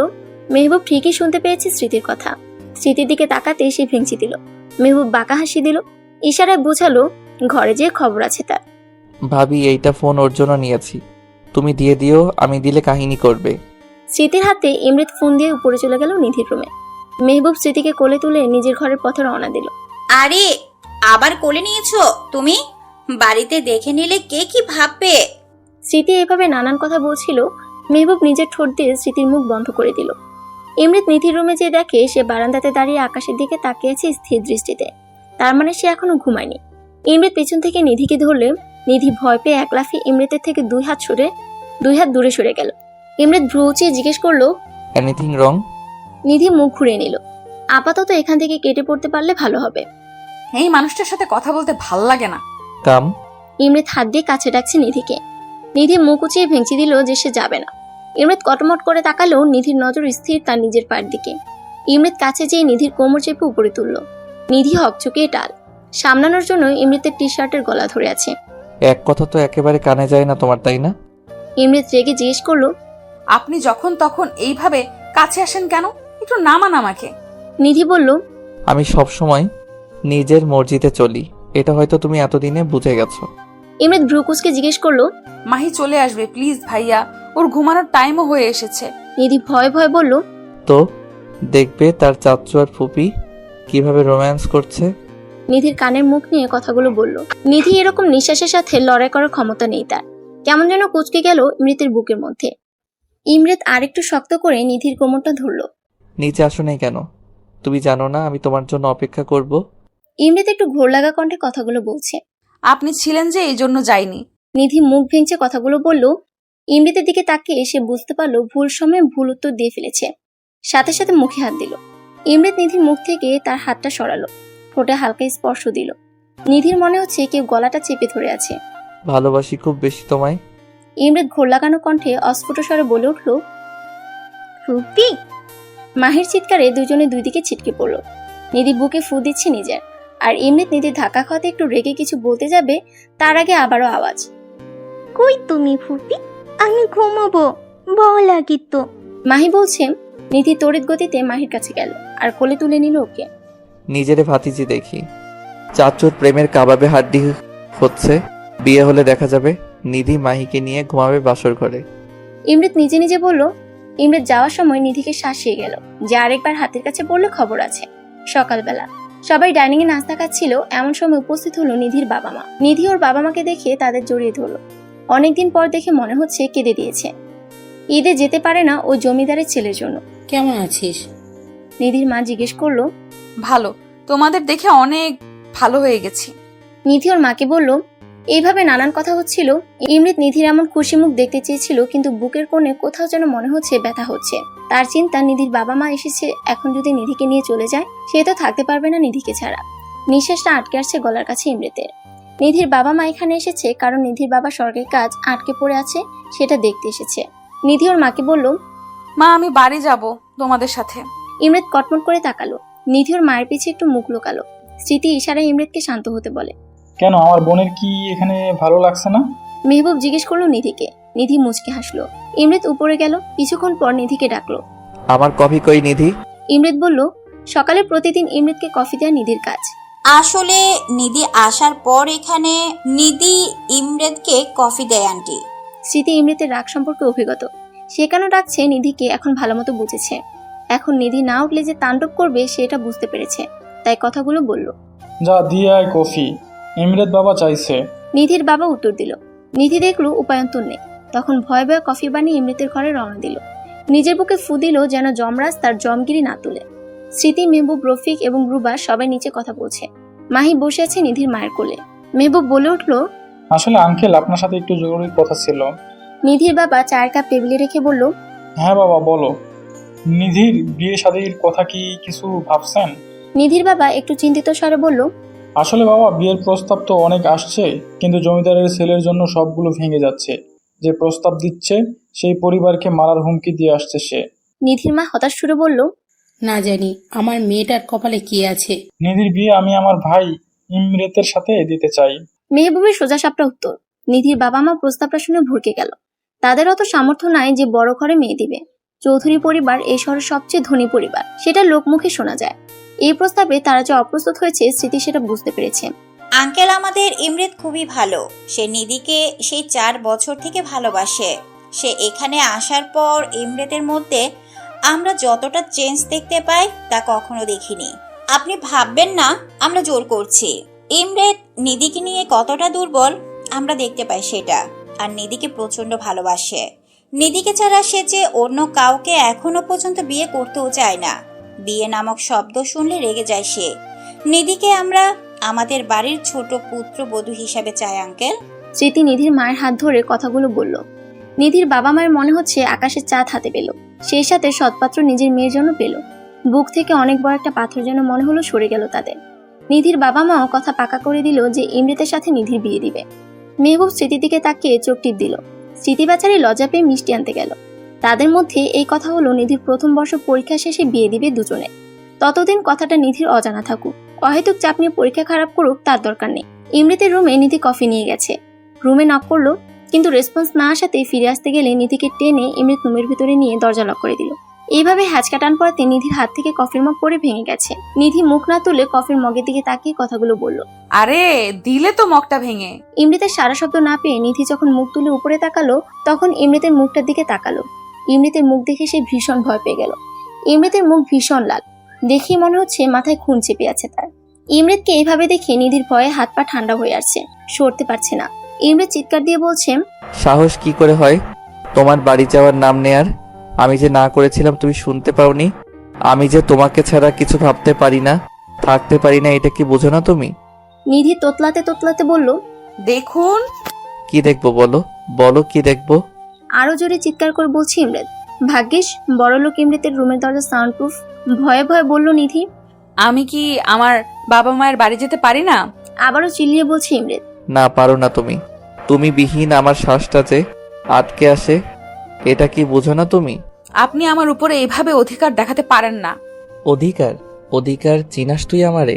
আরে ইডিয়েট, তোর উপরে তোর অধিকার নাই কোনো। তোর উপরে এই ইমরেত চৌধুরীর অধিকার শুধু। নিধির কোমর শক্ত করে চেপে ধরে। নিধি ভয়ে আর কোনো কথাই বলতে পারছে না। এই ইমরেত নামক প্রাণীটাকে যে অসম্ভব ভয় পায় সে। ইমরেত শান্ত স্বরে বলল, কেন এইভাবে পুড়াচ্ছ আমায়? যখন পুড়াচ্ছ তুমি, এর মলমও তুমি হবে। এই দহনে তোমাকেও মারবো আমি, আর সেখানে তোমার মর্জি হোক বা না হোক। ইমরেত তার কোমরটা অনেক শক্তভাবে চেপে আছে। মনে হচ্ছে তার আঙুল দেবে যে নিধির জামা ভেদ করে ভিতরে ঢুকে যাবে। ভাই, নিধির পুরা কথা শেষ হওয়ার আগে ইমরেত নিধির ঠোঁটে নিজের ঠোঁট বসিয়ে দিল। নিধি ছট করে চোখ বন্ধ করে নিল। ইমরেত অনেক রুডলি কিস করছে। নিধির ঠোঁটের চামড়া মনে হচ্ছে উঠে গেছে। কান্না আসছে না কেন তার? কেন বুকটা ধকধক করছে তার এমন চুমুতে? কেন সরাতে পারছি না? অপরদিকে ইমরেত কোন নেশা জড়ালো সে? কেনই নিধি নামক নেশাতে মেতে উঠেছে? ছুটাতে চাইছে না, আরো তীব্রভাবে তার সাথে নিজেকে গ্রাস করে ফেলেছে। হ্যাঁ, তার নিধিকে চাই, যেইভাবে হোক চাই। সে না চাইলেও তাকে তার চাই। আমি যে তুমিতে আসক্ত। চুমু দিতে দিতে ক্লান্ত হলো ইমরেত। ঠোঁট ছাড়ে নাই নিধির, শুষে নিচ্ছে। এদিকে নিধির শ্বাস আটকে গেছে মনে হচ্ছে। বেশ অনেকক্ষণ পর ইমরেত নিধির ঠোঁট ছাড়লো। দুজনে খুব জোরে জোরে নিঃশ্বাস ফেলছে। ইমরেত শান্ত হয়ে গেল। নিধির নিঃশ্বাস এখনো ঘন ঘন পড়ছে। ইমরেত নিধিকে তার শরীরের সাথে মিশিয়ে নিল আরেকটু নিবিড়ভাবে। এই বাবু, এইভাবে শ্বাস ফেলে কেউ? আমি আর পারছি না তোমাকে ছাড়া নিজেরে নিয়ে ভাবতে। ইমরেতের ঘোর লাগানো কণ্ঠ শুনে নিধির শরীরে পশম মনে হচ্ছে দাঁড়িয়ে গেল। এইভাবে নিঃশ্বাস নিলে লোকে কি ভাববে? লোকদের ভাবনা নিয়ে I don't care, I only care about you. Imret নিধির কানে কথাটা বলল। সরুন। তুতলে বলছে নিধি চোখ বন্ধ করে। নিচে চেয়ে সাপ মানা করবে যে তুমি যাচ্ছ না তাদের সাথে। তুমি আমার কথার অপোজিট করো। আমি নিজেও জানি না তোমার কি করব আমি। ইমরেত চোখ মুখ শক্ত করে বলল। নিধির ঠোঁট মুছে দিল ইমরেত আলতো করে। নিধি এমন ছোঁয়াতে শিউর উঠল। নিধি বাইরে যাওয়ার জন্য পা বাড়ালে ইমরেত পিছন দিকে নিধিকে ধরে ওর ঘাড়ে মুখ ডুবায়। নিধি থরথর করে কাঁপছে। তোমার ঘ্রাণে, তোমার ঠোঁটে, তোমার চুলে মাদকতা কাজ করে আমার জন্য। আর এই মাদকতাতে আমি তীব্রভাবে আসক্ত। ছুটবে না কখনো, আর না আমি ছুটাতে চাই। নিধি যখন নিচে নামে তখন দেখি ইমরেত খুব আয়াস করে যমরাজ লোকে সবার সাথে খুশ গল্প শুনতে বিজি আছে। আস্ত দানব, ঠোঁটটা কত ব্যথা করছে এখনো। নিধি অসহায়ের সাথে বিড়বিড় করলো। স্মৃতির নিধির ঠোঁটের দিকে নজর গেল। দেখে নিধির ঠোঁট অনেক ফুলা। ইমরেতের দিকে তাকিয়ে বুঝলো এই কিছু একটা করেছে। এই দুই ভাই একই, মানুষজন বুঝে না। মেহবুব মাহিকে কোল থেকে নামিয়ে স্মৃতির উদাম পেটে হাত দেয় সবার আড়ালে। স্মৃতি শিউরে উঠেও নিজেকে সামনে নিল। মেহবুবের দিকে রেগে তাকালো। মেহবুবের কোনো ভাবান্তর নেই, মনে হচ্ছে সে কিছুই করেনি। স্মৃতি হালকা করে হাত উঠিয়ে সবার মনোযোগের আড়ালে মেহবুবের পেটে দিল কোনো দিয়ে ধাক্কা। মেহবুব আউচ বলতে চেয়েও মুখে রেখে দিল ব্যথাটা, কারণ সবাই সামনে আছে। নিধি তার মায়ের পাশে গুটিসুটি মেরে বসে আছে। ইমরেত তার সামনের চেয়ারে পায়ের উপর পা তুলে কফি খাচ্ছে আর নিধি দিকে মগ্ন হয়ে আছে। নিধি আর চোখে তাকালেও বুঝতে দিচ্ছে না ইমরেতকে, কিন্তু ইমরেত নিধির আর চোখে দেখাটাকে বুঝতে পেরে বাঁকা হাসি দেয়। নিধির বাবা মাকে আর বলতে পারলো না যে তাদের সাথে যেতে চায়। যখনই তার মাকে সে কিছু বলতে চাইছে তখনই ইমরেত তার দিকে চোখ রাঙিয়ে তাকাচ্ছে। বেচারা নিধি না গিলতে পারছে ইমরেতকে, না হজম করতে পারছে। এদিকে স্মৃতি ইমরেতকে সবার আড়ালে হাসতে হাসতে নিয়ে যায়। স্মৃতি ইমরেতকে জানালো, যার জন্য আমার গম্ভীর মুখদেবর এতটা ডেসপারেট হয়ে আছে, তাকে সারা জীবন তোমার করার জন্য তার বাবা মা তোমার ভাইকে কথা দিয়ে দিয়েছে। ওনারা কথা না দিলেও আর নিধি না চাইলেও আমি ঠিকই ওর প্রথম বর্ষের পরীক্ষার পর তুলে নিয়ে যেয়ে বিয়ে করতাম। ইমরেত সোজা স্টাইলে বাঁকা জবাব। স্মৃতি জানালো ঠাট্টা সুরে, দুই ভাই একই। তোমার ভাইয়ের মতো হইলে বেচারি নিধির কপালে যে কি আছে। ওর কপাল ভালো আছে, এরকম ডাবল রোলের সঙ্গে পাচ্ছে হ্যান্ডসাম জামাইকে। ইমরেত নাক ফুলিয়ে বলল। স্মৃতি হেসে তাদের কাছে রওনা দিল। আর ইমরেতও খুশি, স্মৃতির বাবা মা সবকিছুই জানে আর কথাও দিয়েছে যে নিধি তার হবে। নিধির বাবা সরকারি যে কাজ আটকে ছিল ইমরেত তার লোক দিয়ে ফাইল আইনিভাবে নিয়ে আসছে। সমস্যার সমাধানও হয়ে গিয়েছে। সন্ধ্যার দিকে নিধির বাবা মা চলে গেল। এমনিতে নিধি তার বাবা মাকে এতদিন পর দেখতে পেয়েছে। জমিদারি ছেলের জন্য দেখতে যেতে পারে না গ্রামে। কান্নাকাটি করে বিদায় দিয়ে নিধি তার বাবা মাকে নিজের চোখ ফুলিয়ে ফেলেছে। ইমৃত ইশারাতে না করেছে কাঁদতে, কিন্তু নিধি যতবারই ইমৃতের দিকে তাকিয়েছে ততবারই আরো জোরে কেঁদেছে। মাহি বারবার এসে চোখ মুছে দিচ্ছে। ও ফুপি, তুমি কেঁদে দিলে আমিও কাঁদবো। সে জানায় মাহির এমন কথা শুনে নিধি মাহির সামনে না কাঁদলেও রুমে যেয়ে ঠিকই কাঁদছে। স্মৃতি রাতের খাবারের জন্য ডাকলে দেখে কাদার জন্য মাথা ভার হয়ে গেছে, এখন আর উঠতে পারে না সে। আমি খাবো না ভাবিপু, ভাবি প্লাস আপু নিধি ভালোবেসে ডাকে। তোমরা খেয়ে ঘুমাও। নিধি মাথা ধরে বলল। স্মৃতি নিচে এসে ইমৃতকে জানালো। ইমৃত জানায় তারা খেয়ে নিয়ে ঘুমায় যেতে, নিধিকে উনি খাওয়াবে। ইমৃত অফিসের কিছু কাজ সেরে হসপিটালের কিছু খোঁজ নিয়ে খাবার নিয়ে নিধির রুমে গেল। নিধির রুমে যেয়ে ইমৃতের শ্বাস আটকে যাওয়ার মতো অবস্থা। নিধির পরনের প্লাজো হাঁটু অব্দি উঠে আছে, আর টি শার্টও উঠে আছে হালকা। ফর্সা পেট দেখা যাচ্ছে, চুলগুলো এলোমেলো। কান্নার কারণে চোখ হালকা আর নাকটা অসম্ভব লাল হয়ে আছে Nidhi. I have to control myself. নিজে নিজে বিড়বিড় করছে ইমরেন, কিন্তু যখনই নিধির দিকে তাকাচ্ছে সব আউলে যাচ্ছে। 2-3টা বড় নিঃশ্বাস ফেলে নিধিকে ডাকলো ইমরেন। এই নিধি ওঠো, খাও, খেয়ে মেডিসিন নিয়ে অফ যাও। ইমরেন ধীরে ধীরে বলল। নিধি ঘুমে ভিভোর আর মাথা ব্যথায় ক্লান্ত থাকার কারণে ইমৃতের ডাকে সাড়া না দিয়ে পিঠ উল্টে দিল। পিঠ থেকে টি শার্টটা আরেকটু উঠে গেছে। ইমৃতের চোখ বেরিয়ে আসার উপক্রম। এই মেয়ের কোনো দিকে হুঁশ নাই। ঘুমানোর সময় বিয়ের পর একে তো আমার সাথে বদ্ধভাবে বেঁধে রাখতে হবে, রাতে কিংবা যখন ঘুমাবে। ইমৃতের আর কন্ট্রোল হচ্ছে না, চলে যাওয়ার জন্য পা বাড়তে যেও পারছে না। সে একটা একটা করে পা ফেলে নিধির কাছে গেল। নিধির পিঠের দিকে একধানে তাকিয়ে আছে, চোখ আটকে গেল কোমরে থাকা লাল তিলে। ব্যাস, এইটুকুই ছিল কন্ট্রোল কেড়ে নেওয়ার জন্য ইমৃতের। নিধি উপর হয়ে শুয়েছিল। ধীর পায়ে ইমৃত যেয়ে নিধির পাশে বসলো। মাদকতা চোখে নিয়ে নিধির তিলের দিকে সে তাকিয়ে রয়েছে। সে যখন একটু ছুঁয়ে দিল নিধির লাল তিলটার উপর আঙ্গুল দিয়ে, তখন মনে হয় নিধি ঘুমের মধ্যে কেঁপে উঠল। নিধির কোমরের কাছে ইমৃত ঠোঁট নিয়ে বেশ কয়েকটা চুমু দিয়ে আর লাল তিলটাকে আরো রক্তাক্ত করে দিল, সাথে তিলের আশেপাশে জায়গাটাকেও। না খেয়ে ঘুমানোর শাস্তি প্লাস আমার ভালোবাসা। বাঁকা হেসে ইমৃত কথাগুলো বলে নিধির গায়ের উপর চাদর দিয়ে বেরিয়ে গেল। নিধি খেলো না দেখে নিজেও খেলো না। সকালবেলা, যেহেতু আজ শুক্রবার সবাই বাসায় থাকবে, নিধির ঘুম ভাঙলো বেলা 9টায়। নিজেকে ফ্রেশ করবে আপাতত সে, যেহেতু না খেয়ে ঘুমিয়েছে। সে নাড়ি ভুড়ি খাওয়ার জন্য পেট থেকে এখন খাও খাও করছে। নিধির মাথাটা হালকা ভার হয়ে থাকলেও ঘুমানোর ফলে ফ্রেশ লাগছে। পাশে টি টেবিলে চোখ গেল নিধির। সুন্দর ব্ল্যাক কালারের র্যাপিং পেপারে মোড়ানো কিছু একটা উপরে লেখা স্মৃতি। নিধি এক্সাইটেড হয়ে তাড়াতাড়ি করে খুলতে চেয়ে র্যাপিং পেপারের ধারে আঙ্গুল কেটে ফেলেছে। আহ! বলেও দেখে রক্ত বেরোচ্ছে। সেদিকে মাথা ব্যথা নেই, মুখে নিয়ে আঙুলটাকে চুষে পুরো কভারটা খুলে দেখলো আইফোন 11 প্রো ম্যাক্স। নিধির মুখটা এত বড় হয়ে গেছে, খুশিতে নেচে দিল ফোন পে। কিছুক্ষণ নেচে নিল নিধি। ফোন বেডে রেখে নিধি গেল ফ্রেশ হতে। এতক্ষণ নিধির রুমের সিসিটিভি ফুটেজ দিয়ে তার কাণ্ড দেখছিল ইমরেত তার ল্যাপটপের দ্বারা। নিধির এরকম বাচ্চামি দেখে সে 4 বছর আগে ঘায়েল হয়ে তার প্রেমে পড়েছিল। মুচকি হাসিতে ইমরেতকে দারুণ লাগে যদি নিধি দেখতো। নিধি ওয়াশরুমে যেয়ে দেখলো জামা চেঞ্জ করার সময় কোমরের জায়গাতে তিলের অংশটুকু কেমন কালশিটে ভাবে লাল হয়েছে। মনে হচ্ছে কেউ ওই জায়গাটা ইচ্ছে মতো খুঁচাইছে। কিছুক্ষণ নাড়াচাড়া করে যখন হদিশ পেল না নিধি, তখন পাত্তা না দিয়ে ফ্রেশ হয়ে নিচে গেল সে। নিধি নিচে যেয়ে দেখলো স্মৃতি কিচেনে আজ রান্না করছে। আজকে তাহলে ভাইয়া কিছু আবদার করেছে, এই জন্য ভাবিপু সকাল সকাল আসছে। Thank you. স্মৃতিকে পেছন থেকে ধরে নিধি বলল। আচমকা ধরাতে স্মৃতি ভয় পেলেও নিধির বাচ্চামো দেখে হেসে দিল। স্মৃতি জিজ্ঞেস করলো, তা কিসের জন্য থ্যাংক ইউ শুনি? নিধি হাতে থাকা ফোন দেখালো। নিধি বলল, এই যে ফোন। স্মৃতি বুঝলো ইমৃত দিয়েছে তার নাম করে। গতকালই তো জানালো সে যে নিধিকে ফোন দিবে। নিধি ঠোঁট উল্টে জিজ্ঞেস করলো, তুমি কিভাবে জানলে ভাবিপু যে আমার ফোন ভেঙে গিয়েছে? স্মৃতি হেসে বলল, আমাকে তুই ম্যাজিশিয়ান ডাকিস না, আমি আমার ম্যাজিক দিয়ে চেনে ফেলেছি। নিধিও ফিক করে হেসে স্মৃতিকে ধরলো। নিধি স্মৃতিকে হেল্প করলো কিচেনে। ডাইনিং এ খাবার সাজালো। সবাই খেতে আসছে নিচে। ইমৃত নিধির দিকে তাকালো, যেমন নিধিকে প্রফুল্ল দেখাচ্ছে, মনে হয় না কাল কেঁদেছ। সবাই যখন খেতে বসলো, নিধি আর চোখে ইমৃতের দিকে তাকিয়ে ফোনটা লুকিয়ে ফেললো। না জানি এই যমরাজ এই ফোনটাও খেয়ে দেয়। ইমৃত খেয়াল করলো, মনে মনে হাসলো সে। নিধি মাইকে কোলে নিয়ে নাস্তা খেতে বসলো। Living room. খাওয়া শেষে সবাই লিভিং রুমে আড্ডা দিচ্ছে। নিধি মাহির সাথে খেলাতে ব্যস্ত। ইমৃত নিধিকে দেখতে ব্যস্ত আর মেহবুব স্মৃতিকে জ্বালাতে ব্যস্ত। এমন সময় এক ফ্যামিলি তাদের লিভিং রুমের এরিয়াতে উপস্থিত হয়। গার্ড এসে জানালো যখন ইমৃতকে, তখন সে পারমিশন দেয় আসার জন্য। ধনাঢ্য পরিবার থেকে এসেছে তা বুঝলো তাদের গেটআপ দেখে। নিধি উঠে চলে গেল মাহিকে নিয়ে। সবাই নিজেদের মতো কুশলাদি করলো। ইমৃত বসে নিজের ফোন গুতাচ্ছে। ভদ্রলোক জানালো, আসলে যে জন্য আমরা এসেছি সেটাই বলি এখন। মেহবুব বলল, জি অবশ্যই বলুন। আসলে যে মেয়েটি এখন থেকে উঠে চলে গেল তাকে আমার ছেলে কলেজের রাস্তা পার হওয়ার সময় দেখেছে। ইনফ্যাক্ট বিয়ে করার জন্য এক প্রকার অস্থির হয়ে গেছে। তাই ও মেয়ের জন্য আমার ছেলের বিয়ের প্রস্তাব নিয়ে এসেছি।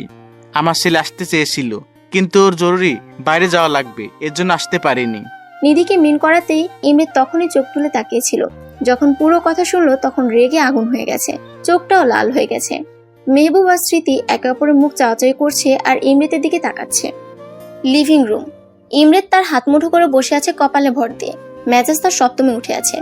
চিল্লিয়ে বলল ইমরিত। Stop it. ভদ্রলোকের বউ ইমরিতের এমন ধমক শুনে ভয়ে লাফিয়ে সোফার উপর পাতলে উঠে বসে আছে। স্মৃতিও ভয় পেয়ে গেছে। মেহবুব জানতো এমন কিছু হবে।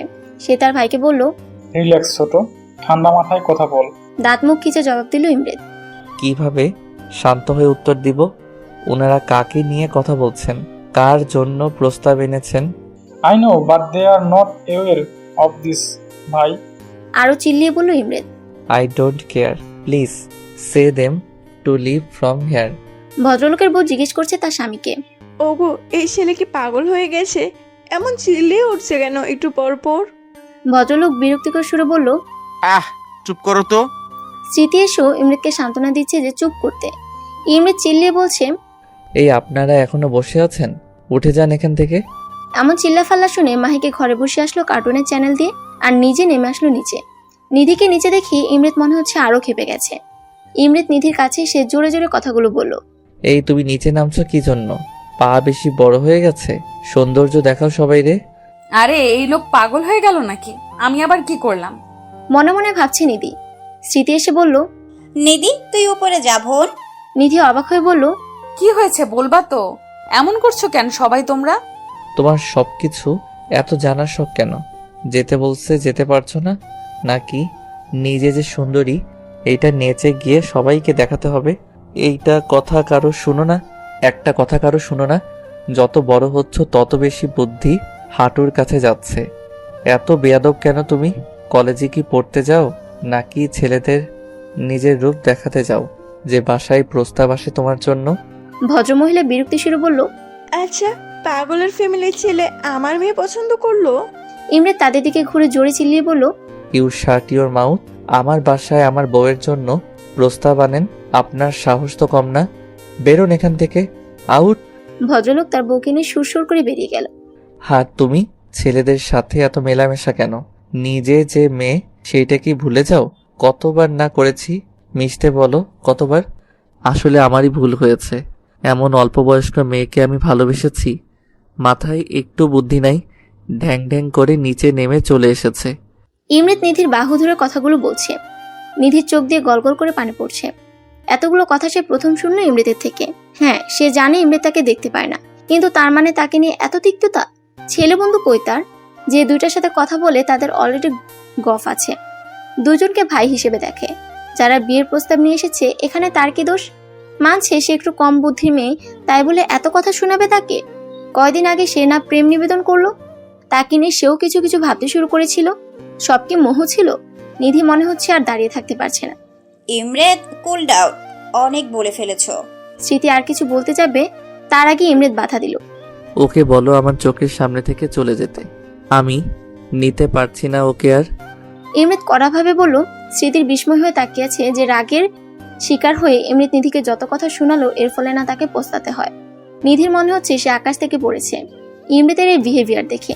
নিজেকে সামনে নিয়ে উপরের দিকে যাচ্ছে, কিন্তু পাটাও মনে হচ্ছে ধীর পায়ে রুমে যেয়ে মাহিকে তার মা ডাকছে বলে ঘরের দরজা বন্ধ করে দিল। নিধি বুক ফেটে কান্না আসছে। এরকম বকা কখনো কোনোদিন খায়নি সে। কি দোষ ছিল তার? সে তো জানতো না তার জন্য বিয়ের প্রস্তাব আসছে। সে জানলে কি নিচে নামতো? বাবা মাকে তার খুব মনে পড়ছে। বালিশ আঁকড়ে ধরে কেঁদেই যাচ্ছে। স্মৃতি পেছন পেছনে সে দরজা নক করে রেসপন্স পায়নি। টেনশনে তার জান ও শুকিয়ে যাচ্ছে। কি থেকে কি হয়ে গেল আজকে? অপরদিকে ইমরিত নিজের রুমে সে নিজেকে লক করে বসে আছে। ঘরের জিনিসপত্র ভাঙচুর করে যাচ্ছে, তারপরও ক্ষান্ত হয় না সে। হাতে থাকা ফ্লাওয়ার বাসটা ভেঙে বলল, সাহস কি করে হলো আমার নিধির জন্য বিয়ের প্রস্তাব আনার? নিধির উপর শুধু আমার এই ইমরেদ চৌধুরীর অধিকার। নিধি শুধু আমার। সব কয়টাকে শেষ করে দিব যে আমার নিধিকে কেড়ে নেওয়ার জন্য আসবে। যখন ইমরিত একটু শান্ত হলো তখন তার টনক নড়ল। নিধির সাথে ক্রোধের বশে কি বিশ্রী বিহেভিয়ার করেছে মনে পড়তেই তার মাথাটা কেমন যেন ফাঁকা ফাঁকা লাগছে। তাৎক্ষণিকভাবে ইমৃত নিজের রুমের দরজা খুলে বেরিয়ে পড়ল নিধির রুমের উদ্দেশ্যে। নিধির রুমের দরজা ধাক্কিয়ে চলে যাচ্ছে, কিন্তু নিধি দরজা খোলে না। স্মৃতি এমন দরজাতে বাড়ি দেওয়ার আওয়াজ শুনে মাহিকে বুকে থেকে নামিয়ে মেহবুবের কোলে দিল যেন ওকে দেখে। স্মৃতি ছুটল নিধির ঘরের দিকে, যেহেতু আওয়াজটা ওইখান থেকে আসছে।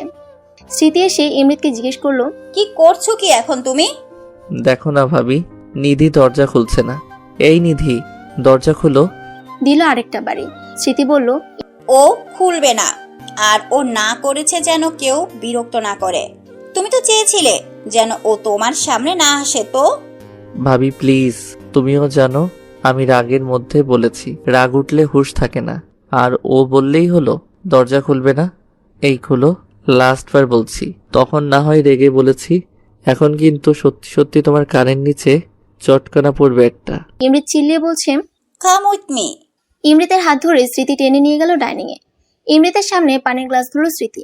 ইশারা জানালো পানিটা খেতে হবে এখন তাকে। ইমৃত পানিটা নিয়ে এক নিঃশ্বাসে খতম করে ফেললো। লিসেন টু মি কেয়ারফুলি ভাই। তুমি আজ যা ওকে বলেছো, অন্য কোনো মেয়ে হলে কিন্তু এখনই বাড়ি ছেড়ে চলে যেত। কিন্তু ও আছে, কারণ ওর মা বাবা আমাদের উপর অনেক ভরসা করে তাকে এখানে পাঠিয়েছে। সে চায় না তার বাবা মায়ের কাছে আমরা ছোট হই। আর তুমি যা বলেছো আজকে, তাতে তুমি নিজেও জানো নিধির মতো মেয়ে এই আমাদের জেনারেশনে পাওয়া খুব দুষ্কর। নিধির চালচলন যেমন সোজা সরল, তেমনি নিধির মনটাও পানির মতো স্বচ্ছ। নিধিকে আমার ছোট বোন আর কলিজাও ভাবি আমার, কারণ আমার নিজের কোনো বোন নেই। তুমি যখন নিধিকে এসব বলেছিলে, মনে হচ্ছিল তোমার গলায় একটা থাপ্পড় দেই, কিন্তু দেই নাই কেন জানো?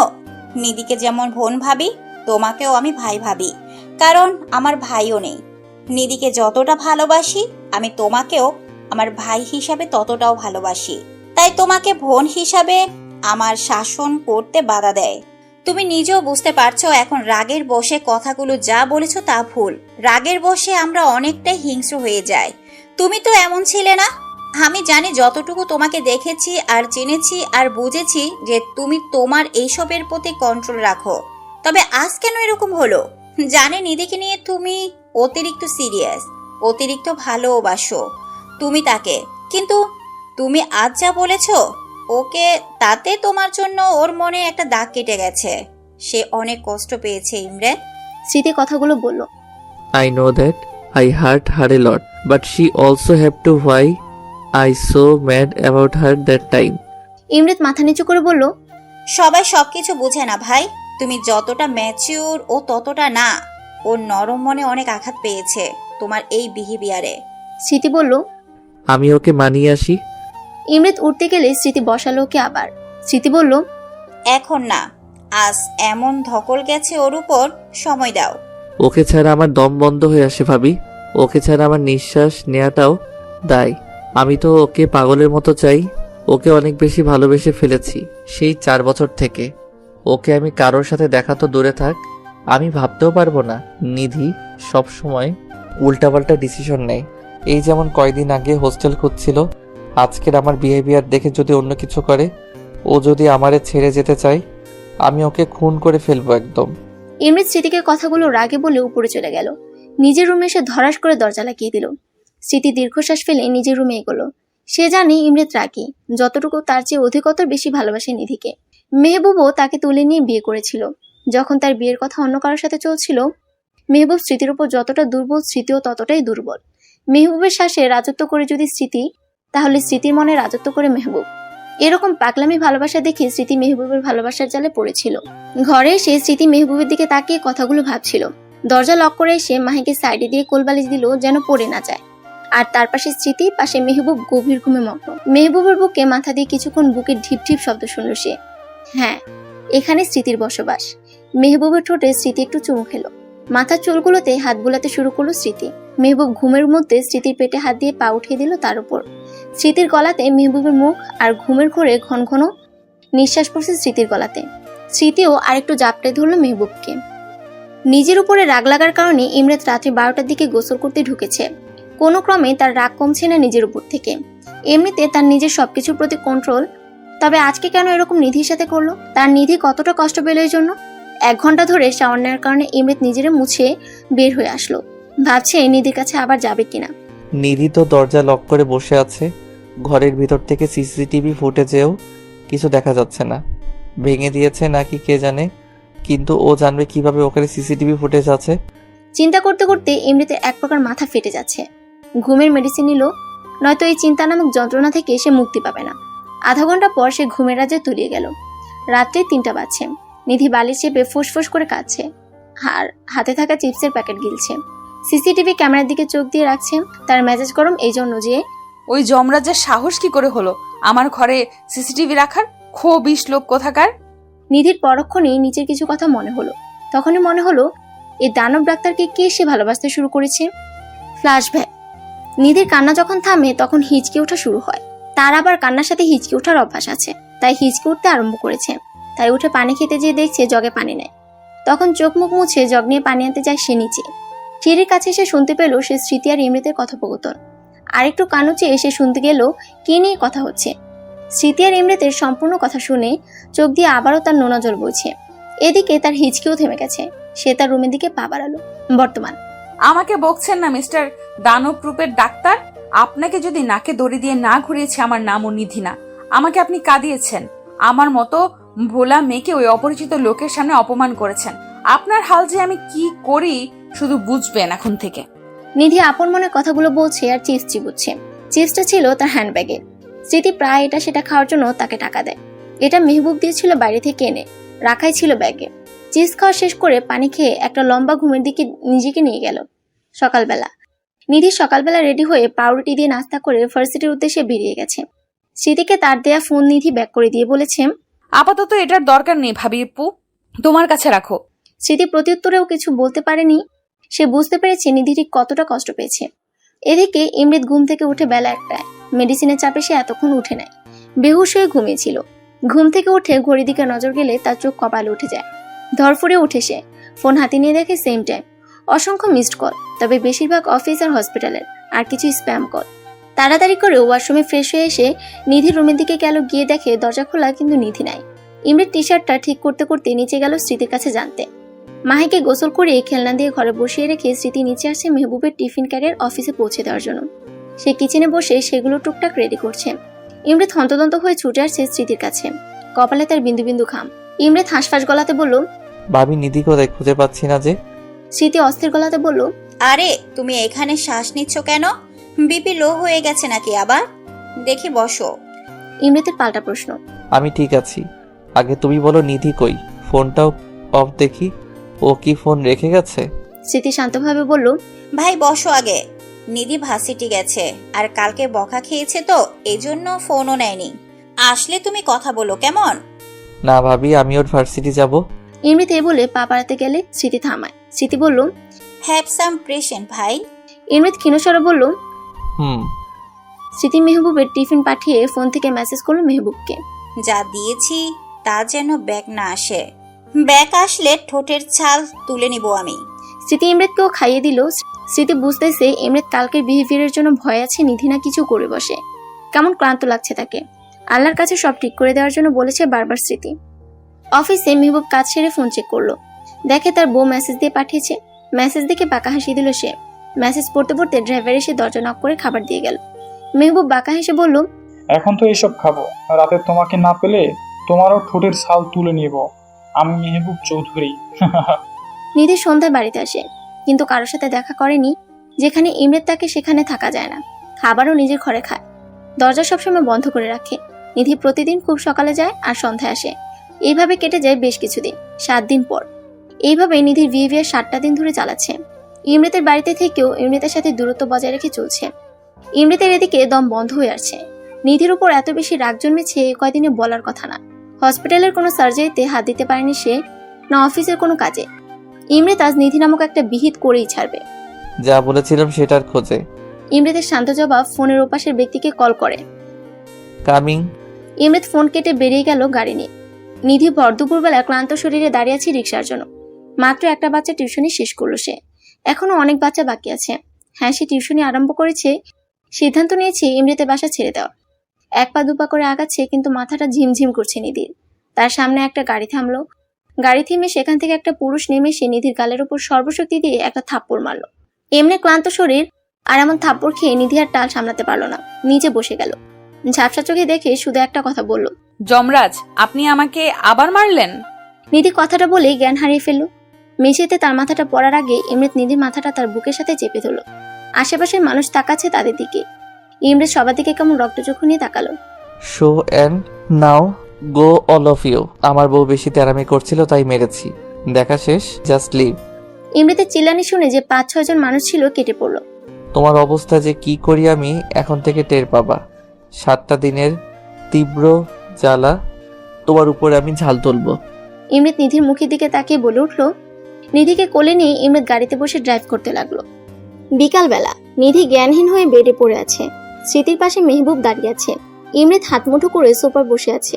মুখ দেখে মনে হচ্ছে এখনো যমরাজের রাগ কাটেনি। একে কোথায় পেলি তুই? এরকম ভাবে পড়ে আছে কেন? জ্ঞান হারালো কিভাবে? এরকম নানান প্রশ্ন মেহবুব 2 ঘন্টা যাবত করেই যাচ্ছে ইমরেতকে, কিন্তু ইমরেত কাউকে কোনো জবাব দিচ্ছে না। মেহবুব এবার বিরক্তি সুরে বলল, ভাই বলবি তো নাকি? স্মৃতির দিকে তাকিয়ে ইমরেত দীর্ঘশ্বাস ফেলে বলল, ও 7 দিন যাবত ঠিক না খায় না। তুমি যে খাবারগুলো প্রতিদিন দিয়ে আসো সেইগুলো প্রতিদিন সকালে দারোয়ানকে দিয়ে আসে। টিউশনি করাচ্ছে 7 দিন ধরে, রোদে হেঁটে আসে। স্মৃতি আর মেহবুব প্রচন্ড অবাক হলো। নিধির মুখ দেখে মনে হচ্ছে এই কয়দিনই ইচ্ছা করে না খেয়ে নিজেকে কষ্ট দিয়েছে। রাগ আমার উপর সেহেতু ঝালটা আমার উপর দিয়ে মেটাতো সে। কেন সে নিজেকে কষ্ট দিল? ও কি জানে না ওর কষ্টে আমার দ্বিগুণ কষ্ট হয়? স্মৃতি আর মেহবুব কি বলবে ভেবে পাচ্ছে না। আসলে তাদেরও ভুল, নিধির দিকে কড়া নজর দেওয়া উচিত ছিল। বাচ্চা মেয়ে আমানত সে, কিন্তু দিনের পর দিন সে নিজেকে এইভাবে কষ্ট দিবে এটা ধারণার বাইরে ছিল তাদের। নিধির দিকে তাকিয়ে, ভাইয়া তুমি ওর বাবা মাকে ফোন দাও, বিয়ের ডেট ফাইনাল করো। I don't want any kind of excuses. ও যা করেছে সেই নিয়ে আমি আর রিস্ক নিতে চাই না। ইমরেত শান্তভাবে বলল। মেহবুবও সায় দিল, কারণ নিধির কর্মকাণ্ডে সেও ভয় পেয়ে গেছে কখন কি করে বসে। স্মৃতি শুধু একধানে নিধির শুকনো মুখের দিকে চেয়ে রইল। দীর্ঘশ্বাস ফেলে সে নিচে গেল। স্মৃতি চলে যেতে মেহবুবও পা বাড়ালো নিধির বাবা মাকে কল করার জন্য। ইমরেত নিধির দিকে ক্রুদ্ধ চোখে তাকিয়ে আছে। ইমরেত চোয়াল শক্ত করে বলল, আমাকে কষ্ট দিতা আমি মেনে নিলাম, কিন্তু তুমি তোমার মধ্যে আমার বসবাসটাকে কষ্ট দিয়েছ। সেটা কি করে মেনে নেই বলো? তোমাকে শাস্তি অবশ্যই পেতে হবে। সন্ধ্যাবেলা নিধি টিপ টিপ করে চোখ খুলছে। আশেপাশে তাকিয়ে বেশ খানিকটা সময় লাগলো সে কোথায় আছে। দুর্বল লাগছে তার নিজের কাছে নিজেকে। নিধির বসে উঠতে পরক্ষণেই মনে হলো তার সামনে ইমরেতে সে কত জোরে থাপ্পড় মেরেছিল। মনে পড়তে চোখে জল ভরে আসলো তার।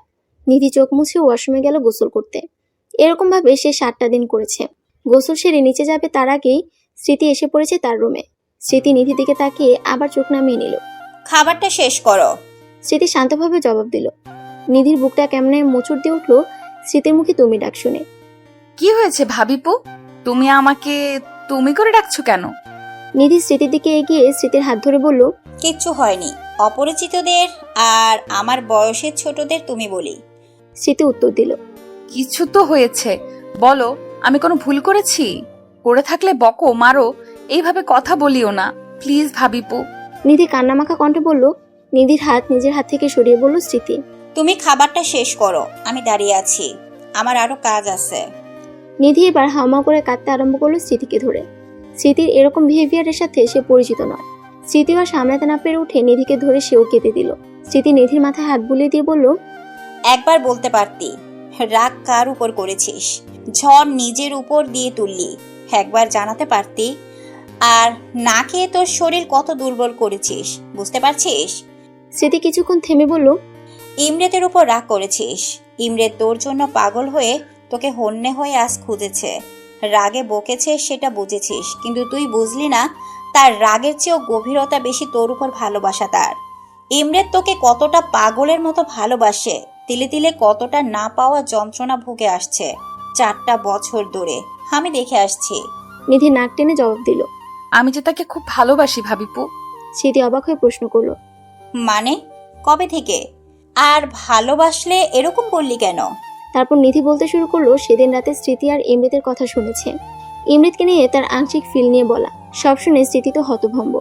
এরা দুজনেই এমন আজাইরা কাজ করবে, মাথা খারাপ হবে তার। নিধি নাক টেনে বলল, আমি শুধু ওনাকে বোঝাতে চেয়েছি আমাকে কষ্ট দিলে উনিও আঘাত পান। ভালোবাসাটা আমার কতটুকু তার প্রতি সেইটুকু শুধু বোঝাতে চেয়েছি এই কয়দিনে। আমি তার সামনে যাইনি ঠিকই, কিন্তু তাকে এই কয়দিনে চোখের আড়াল হলে আমার জন্য তার ছটফটানি দেখেছি, আর আমি সাকসেস হয়েছি, কিন্তু বেয়াদবটা আজ আমাকে আবার মেরেছে। স্মৃতি হেসে বলল, তো কি করবে? তুই এত বাজি, এমন কাজ করে কেউ? নাক ফুলিয়ে বলল নিধি। তো উনি আমার রুমে সিসিটিভি রাখবে কেন? আমি তো দেখতে পেয়েছি যেখানে উনি ক্যামেরা রেখেছিল সেইখানে আমার ফার্স্ট এড বক্স ছিল। আমার আঙুল কেটে যাওয়াতে ওইখান থেকে ওয়ান টাইম ব্যান্ড আনতে যেয়ে দেখি ওখানে সিসিটিভি ক্যামেরা। আমি দেখে ভেঙে ফেলেছি তখন। স্মৃতি কি বলবে এদের কাহিনী দেখে বুঝে উঠতে না পেরে নিধিকে খাইয়ে দিয়ে নিচে চলে গেল, আর তাকে বলে গেল এমন উদ্ভট কাজ আর না করতে।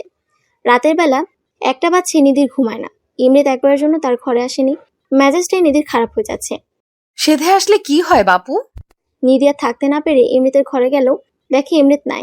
তখন সে নিচে গেল ফ্রিজ থেকে আইসক্রিম খেতে। আইসক্রিম খেয়ে মাথা ঠান্ডা করবে সে। নিধি নিচে যেয়ে কিচেনে দেখতে পেল ইমরেত খালি গায়ে ফ্রিজ খুলে ফ্রিজ থেকে পানির বোতল বের করে খাচ্ছে। ফকফকা বডি দেখে নিধির চোখ কপালে। এত সুন্দর ফিগার কোনো ছেলের হয়? একটু কম সুন্দর হলেও পারতো। আরো মেজাজ খারাপ হয়ে গেল যে উদাম শরীর নিয়ে নিচে আসে এই জন্য। এই মুহূর্তে কে যদি তার খালি গায়ে দেখে, তার সুন্দর জমরাত জামাইকে দেখে ফেলে, তাহলে নজর দিয়ে দিবে। নিধি যে ইমরিতের মুখ থেকে বোতল নিয়ে নিল। ইমরিত কিছু বলল না। ইমরিতের সামনে ঢকঢক করে পানি খেয়ে ফেলল নিধি। নিধির করা প্রশ্ন, আপনি যে রূপবান তা দেখানো লাগবে সবাইকে? নিধির এমন প্রশ্নে ইমরিত ভরকে যেয়ে হাসি পেলেও নিজেকে কন্ট্রোল করে নিধিকে অ্যাভয়েড করে উপরে যাচ্ছিল। ইমরিতের অ্যাভয়েডনেস দেখে নিধির মাথা খারাপ হয়ে গেল। ইমরিত যাওয়ার জন্য পা বাড়ালে নিধির ইমরিতের হাত টেনে ধরে সামনে আনলো। ইমরিত নিজে নিজে বলল, এত শক্তি কই পাইল এই মেয়ে? এত দুর্বল দেখলাম তাও। নিধি রেগে বলল, উত্তর না দিয়ে কই যান? I am not interested. নিধির কর্মকাণ্ড দেখে ইমরিতের হাসি পাচ্ছে, কিন্তু সে দেখতে চায় নিধি কি করে। নিধি রেগে বলল, কি বললি? নিধির মুখে তুই ডাক শুনে ইমরিতের চোখ কপালে। সে অন্তত এটা আশা করেনি। নিধি রেগে ইমরিতকে কাছে টেনে ইমরিতের চুল মুঠো করে মুখের কাছে যেয়ে তার ঠোঁটে ঠোঁট ডুবিয়ে দিল। আকস্মিকভাবে ইমরিতের চোখ আলোর মতন হয়ে গেছে। সে ভাবতে পারে নাই নিধি এমন কিছু করবে। এদিকে নিধি তার চুল টেনে ঘাড়টাকে টেনে ধরে চুমু খেয়েই যাচ্ছে। বেশ কিছুক্ষণ নিধি চুমু খাচ্ছে, তার ঠোঁটে কামড়ও দিয়েছে। ইমরিতেরও আর কন্ট্রোল করা পসিবল হচ্ছে না। নিধি সরতে যাবে, তার আগে ইমরিত তাকে দেয়ালে চেপে ধরে কেমন তৃষ্ণাতুর হয়ে চুমু খেতে আরম্ভ করলো। উদাম বুকে নিধির নখের দাগও বসলো কয়েকটা। নিধির কোমর জুড়ে ইমরিতের হাত খেলা করছে। নিধি শ্বাস নিতে পারছে না, কিন্তু ইমরিত ছাড়ছেও না। এদিকে একে অপরের বুকের সাথে লেগে আছে তারা। ভালোবাসি আপনাকে খুব, কখনো ছেড়ে যাবেন না প্লিজ। এই বলে নিধি ইমরিতকে জড়িয়ে ধরে কান্না করে দিল। ইমরিতের বুকে নিধি হেলান দিয়ে আছে। দুজন এখনো কিচেনে। নিধি ছাড়ছে না আজ ইমরিতকে। ইমরিত ওঠার নাম নিলেই নিধি ভ্যাবে করে উঠছে একটু পর। কোন পিচ্চিমের পাল্লায় পড়ল সে। কিন্তু নিধির এরকম বাচ্চাপনা দেখে ইমরিত ফিদা হয়েছিল। বেশ কিছুক্ষণ পর দেখলো নিধির সারা শব্দ নেই। তাকিয়ে দেখলো, সে দেখে নিধি ঘুমিয়ে পড়েছে হেলান দিয়ে। ইমরিত মুচকি হেসে কোলে করে নিধির রুমে এগোলো। নিধির রুমে নিধিকে শুয়ে দিয়ে নিধির কপালে চুমু এঁকে দিয়ে বলল, ভালোবাসি। নিধির গায়ে কম্বল দিয়ে ইমরিত নিজের রুমে গেল। আজ তার অনেক শান্তি লাগছে। তার নিধিমণি তাকে ভালোবেসে ফেলেছে। কতটা দিন অপেক্ষায় ছিল এই দিনের। ইমরিত নিজের ঘরে যে বালিশের মাথা দিয়ে চোখ বুঝলে নিধির হাসি মাখা ছবি ভেসে ওঠে। এর প্রতিবিম্ব দেখে ইমরিত মুচকি এসে ঘুমের রাজ্যে পাড়ি জমালো। সকালবেলা নিধি ঘুম থেকে উঠে ফ্রেশ হয়ে নিচে আসতে তার চোখ চড়ক গাছ। তার বাবা মা নিচে বসে হেসে হেসে কথা বলছে। ইমরিত তার মেহবুব ভাইয়ের সাথে তার মায়ের কোলে বসে মাহি কি যেন খাচ্ছে। নিধি মা বলে ডাকতে তার মা তার দিকে তাকিয়ে হাসি দিল। নিধির মা এসে বলল, আমার মা কত বড় হয়ে গেছে যে এখন বিয়ে দিতে হবে। বিয়ের কথা শুনে সে অবাক। পরে সব বিস্তারিত আলোচনা শুনে বুঝলো এই যমরাজ অর্থাৎ ইমরিত তার বাবা মাকে ডেকে এনে বিয়ের কথা তুলেছে। বিয়ের ডেটও ফিক্সড হয়ে গেল। ঘরোয়াভাবে বিয়ে হবে। নিধির এক্সাম শেষে বড় করে অনুষ্ঠান হবে। ঘরোয়াভাবে বিয়ে হলেও কিছু টুকিটাকি কেনাকাটা তো করাই লাগবে। স্মৃতির মন্তব্য, তাই তাদের সিদ্ধান্ত অনুযায়ী আজকে সন্ধ্যায় সবাই শপিং এ যাবে। ইমরিত নিধিকে একা ডাকলে নিধি শুধু মুখ ভেঙচি দিচ্ছে কখন থেকে। ইমরিত এবার রেগে সবার মনোযোগ ভাগ হইলে নিধির হাত ধরে পাশের রুমে ঢুকে দেয়ালে চেপে ধরে ঠোঁট কামড় দেয়। নিধি বলল, আউচ, আস্তে দানব। ইমরিতের বাঁকা জবাব, হ্যাঁ তোমারই তো। কোনো সমস্যা? নিধি আবার বেঞ্চি দিল। ইমরিত এবার নিধির ঠোঁট আঁকড়ে ধরে চুমু খেতে শুরু করলো। নিধিও কম যায় কিসে, নখ দিয়ে দেবে দিচ্ছে ঘাটতার। সন্ধ্যাবেলা সবাই খুব শপিং করছে। মেহবুবার ইমরিতের কাজ পড়ায় সাথে আসতে পারেনি তারা। নিধির জন্য লাল বেনারসি আর ইমরিতের জন্য সাদা ধবধবে পাঞ্জাবি। স্মৃতি গয়নাও কিনলো নিধির জন্য। শপিং শেষে রাত 10টার দিকে তারা মল থেকে বের হয়ে গাড়ির কাছে আসে। ড্রাইভার ব্যাগগুলো গাড়িতে তুলে সবাই দাঁড়িয়ে আছে। মাহি হুট করে বলল, মা পুপি কই? এই তো স্মৃতি বলে দেখতে যেয়ে দেখে নিধি নাই। নিচে নিধির ব্যান্ড পড়েছে চুলে। হন্য হয়ে খুঁজতে আরম্ভ করলো, কিন্তু পায় না। স্মৃতি আর নিধির মায়ের বুক কেমন করছে এইসব দেখে। তারা আরেকবার গোটা শপিং মল দেখে এলো, কিন্তু পেল না। স্মৃতি তখন মেহবুবকে ফোন করে জানাতেই মেহবুব ইমরেতকে জানালো। ইমরেতের বুক ধুপ করে উঠলো ভাইয়ের এমন কথা শোনানোতে। ইমরেতকে বলার পর সে 1 সেকেন্ড দেরি না করে সাথে সাথে বাড়ি পৌঁছালো। বাকিরাও বাড়ি গেছে। নিধির মা বারবার অজ্ঞান হচ্ছে। নিধির বাবা কেমন জড়সড় হয়ে বসে আছে। ইমরেতের চোখ এত বেশি লাল যে মনে হচ্ছে রক্ত বের হবে। শপিং মলের আর রাস্তার সিসিটিভি ফুটেজ আনলো। ল্যাপটপে বসে দেখছে সে। দেখতে পেল নিধিকে একদল ছেলে পিছন থেকে অনেকক্ষণ ধরে ফলো করছে। তারা যখন শপিং শেষে নিচে নামলো, সবাই সামনে নিধি পিছনে দাঁড়িয়ে চুল খোপা করে ব্যান্ড দিতে যাবে, অমনিতে একটা গাড়ি এসে একটা লোক নেমে নিধির মুখ চেপে গাড়িতে নিয়ে চলে গেল। ব্যান্ড ওখানেই পড়ে রইল। নিধির বাবা বলল, আরে এটা রকি না, জমিদারের ছেলে? নিধির বাবার এমন আর্তনাদে ইমরেতের কাছে সব ঘটনা পানির মতো স্বচ্ছ। সব পুলিশ গোয়েন্দাকে জানানো হলো 1 ঘন্টার মধ্যে তার বউয়ের নিউজ চায়। নিধির মুখে হালকা পানি ছিটা পড়াতে আধো আধো চোখ খুলে দেখলো চারপাশে বিভিন্ন বস্তা তাকে চেয়ারে দড়ি দিয়ে বেঁধে রাখা হয়েছে। সামনে তাকালে বসে থাকা মানুষটিকে দেখে নিধির আত্মা শুকিয়ে গেছে। রকি বসে আছে সামনে।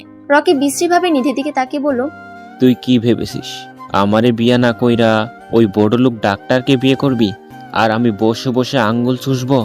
তুই শুধু আমার। নিধি ভয়ে কুকড়ে গেছে, চোখ দিয়ে পানি ঝরছে। ভাগ্যিস তোর মায়ে আজকে বাসে ওঠার সময় রহিমার মাকে বলল তোর বিয়ের কথা। আমার চেলাপেলা ওখান দিয়ে না গেলে ধরতেই পারতাম না তোরে। বলে রকি এগিয়ে এসে নিধির গা থেকে কেমন বিশ্রীভাবে স্মেল নিচ্ছে। দরজাতে টোকা পড়ছে। রকি বিরক্তিকর হয়ে বলল, কে রে? বস, ফুলি আইছে খাবার নিয়ে, তোরা ব, আমি আইতাছি।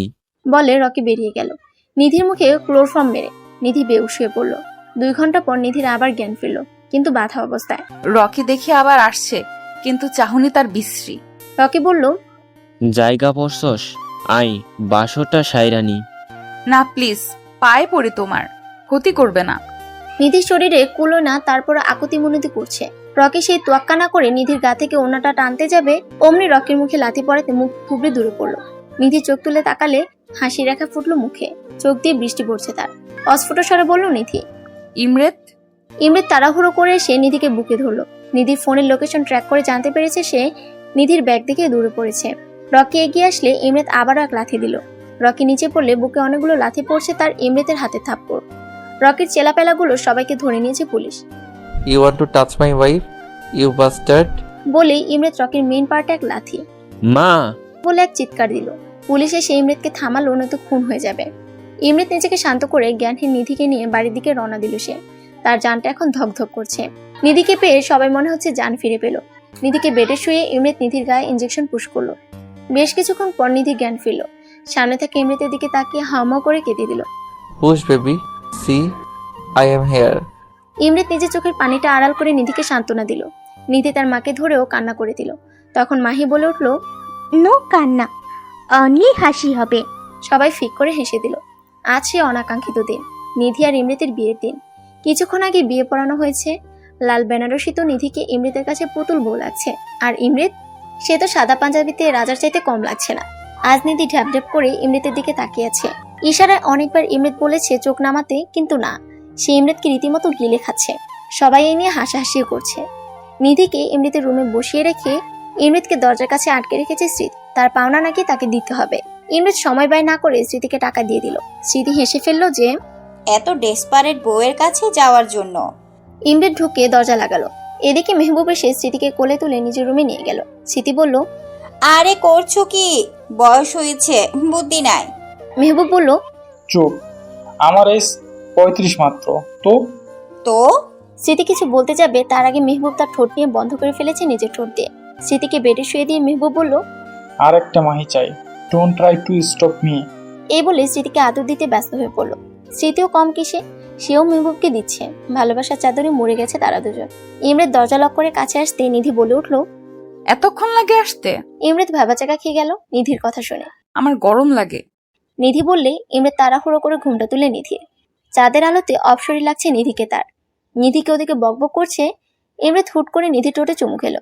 নিধি এমন আক্রমণে লজ্জায় নেতিয়ে পড়লো। আজকে কোনো কথা হবে না, আজকে আমাদের অনুভূতির সংমিশ্রণ হবে। আজকে আমাদের নিঃশ্বাস কথা বলবে। ইমরেদ কথাগুলো বললেই নিধি ঠোঁট আঁকড়ে ধরলো। বাড়তে লাগলো দুজনের উত্তেজনা, মেতে থাকলো নিজেদের মাঝে, ডুব দিল তাদের অনুভূতির সংমিশ্রণে। সমাপ্ত।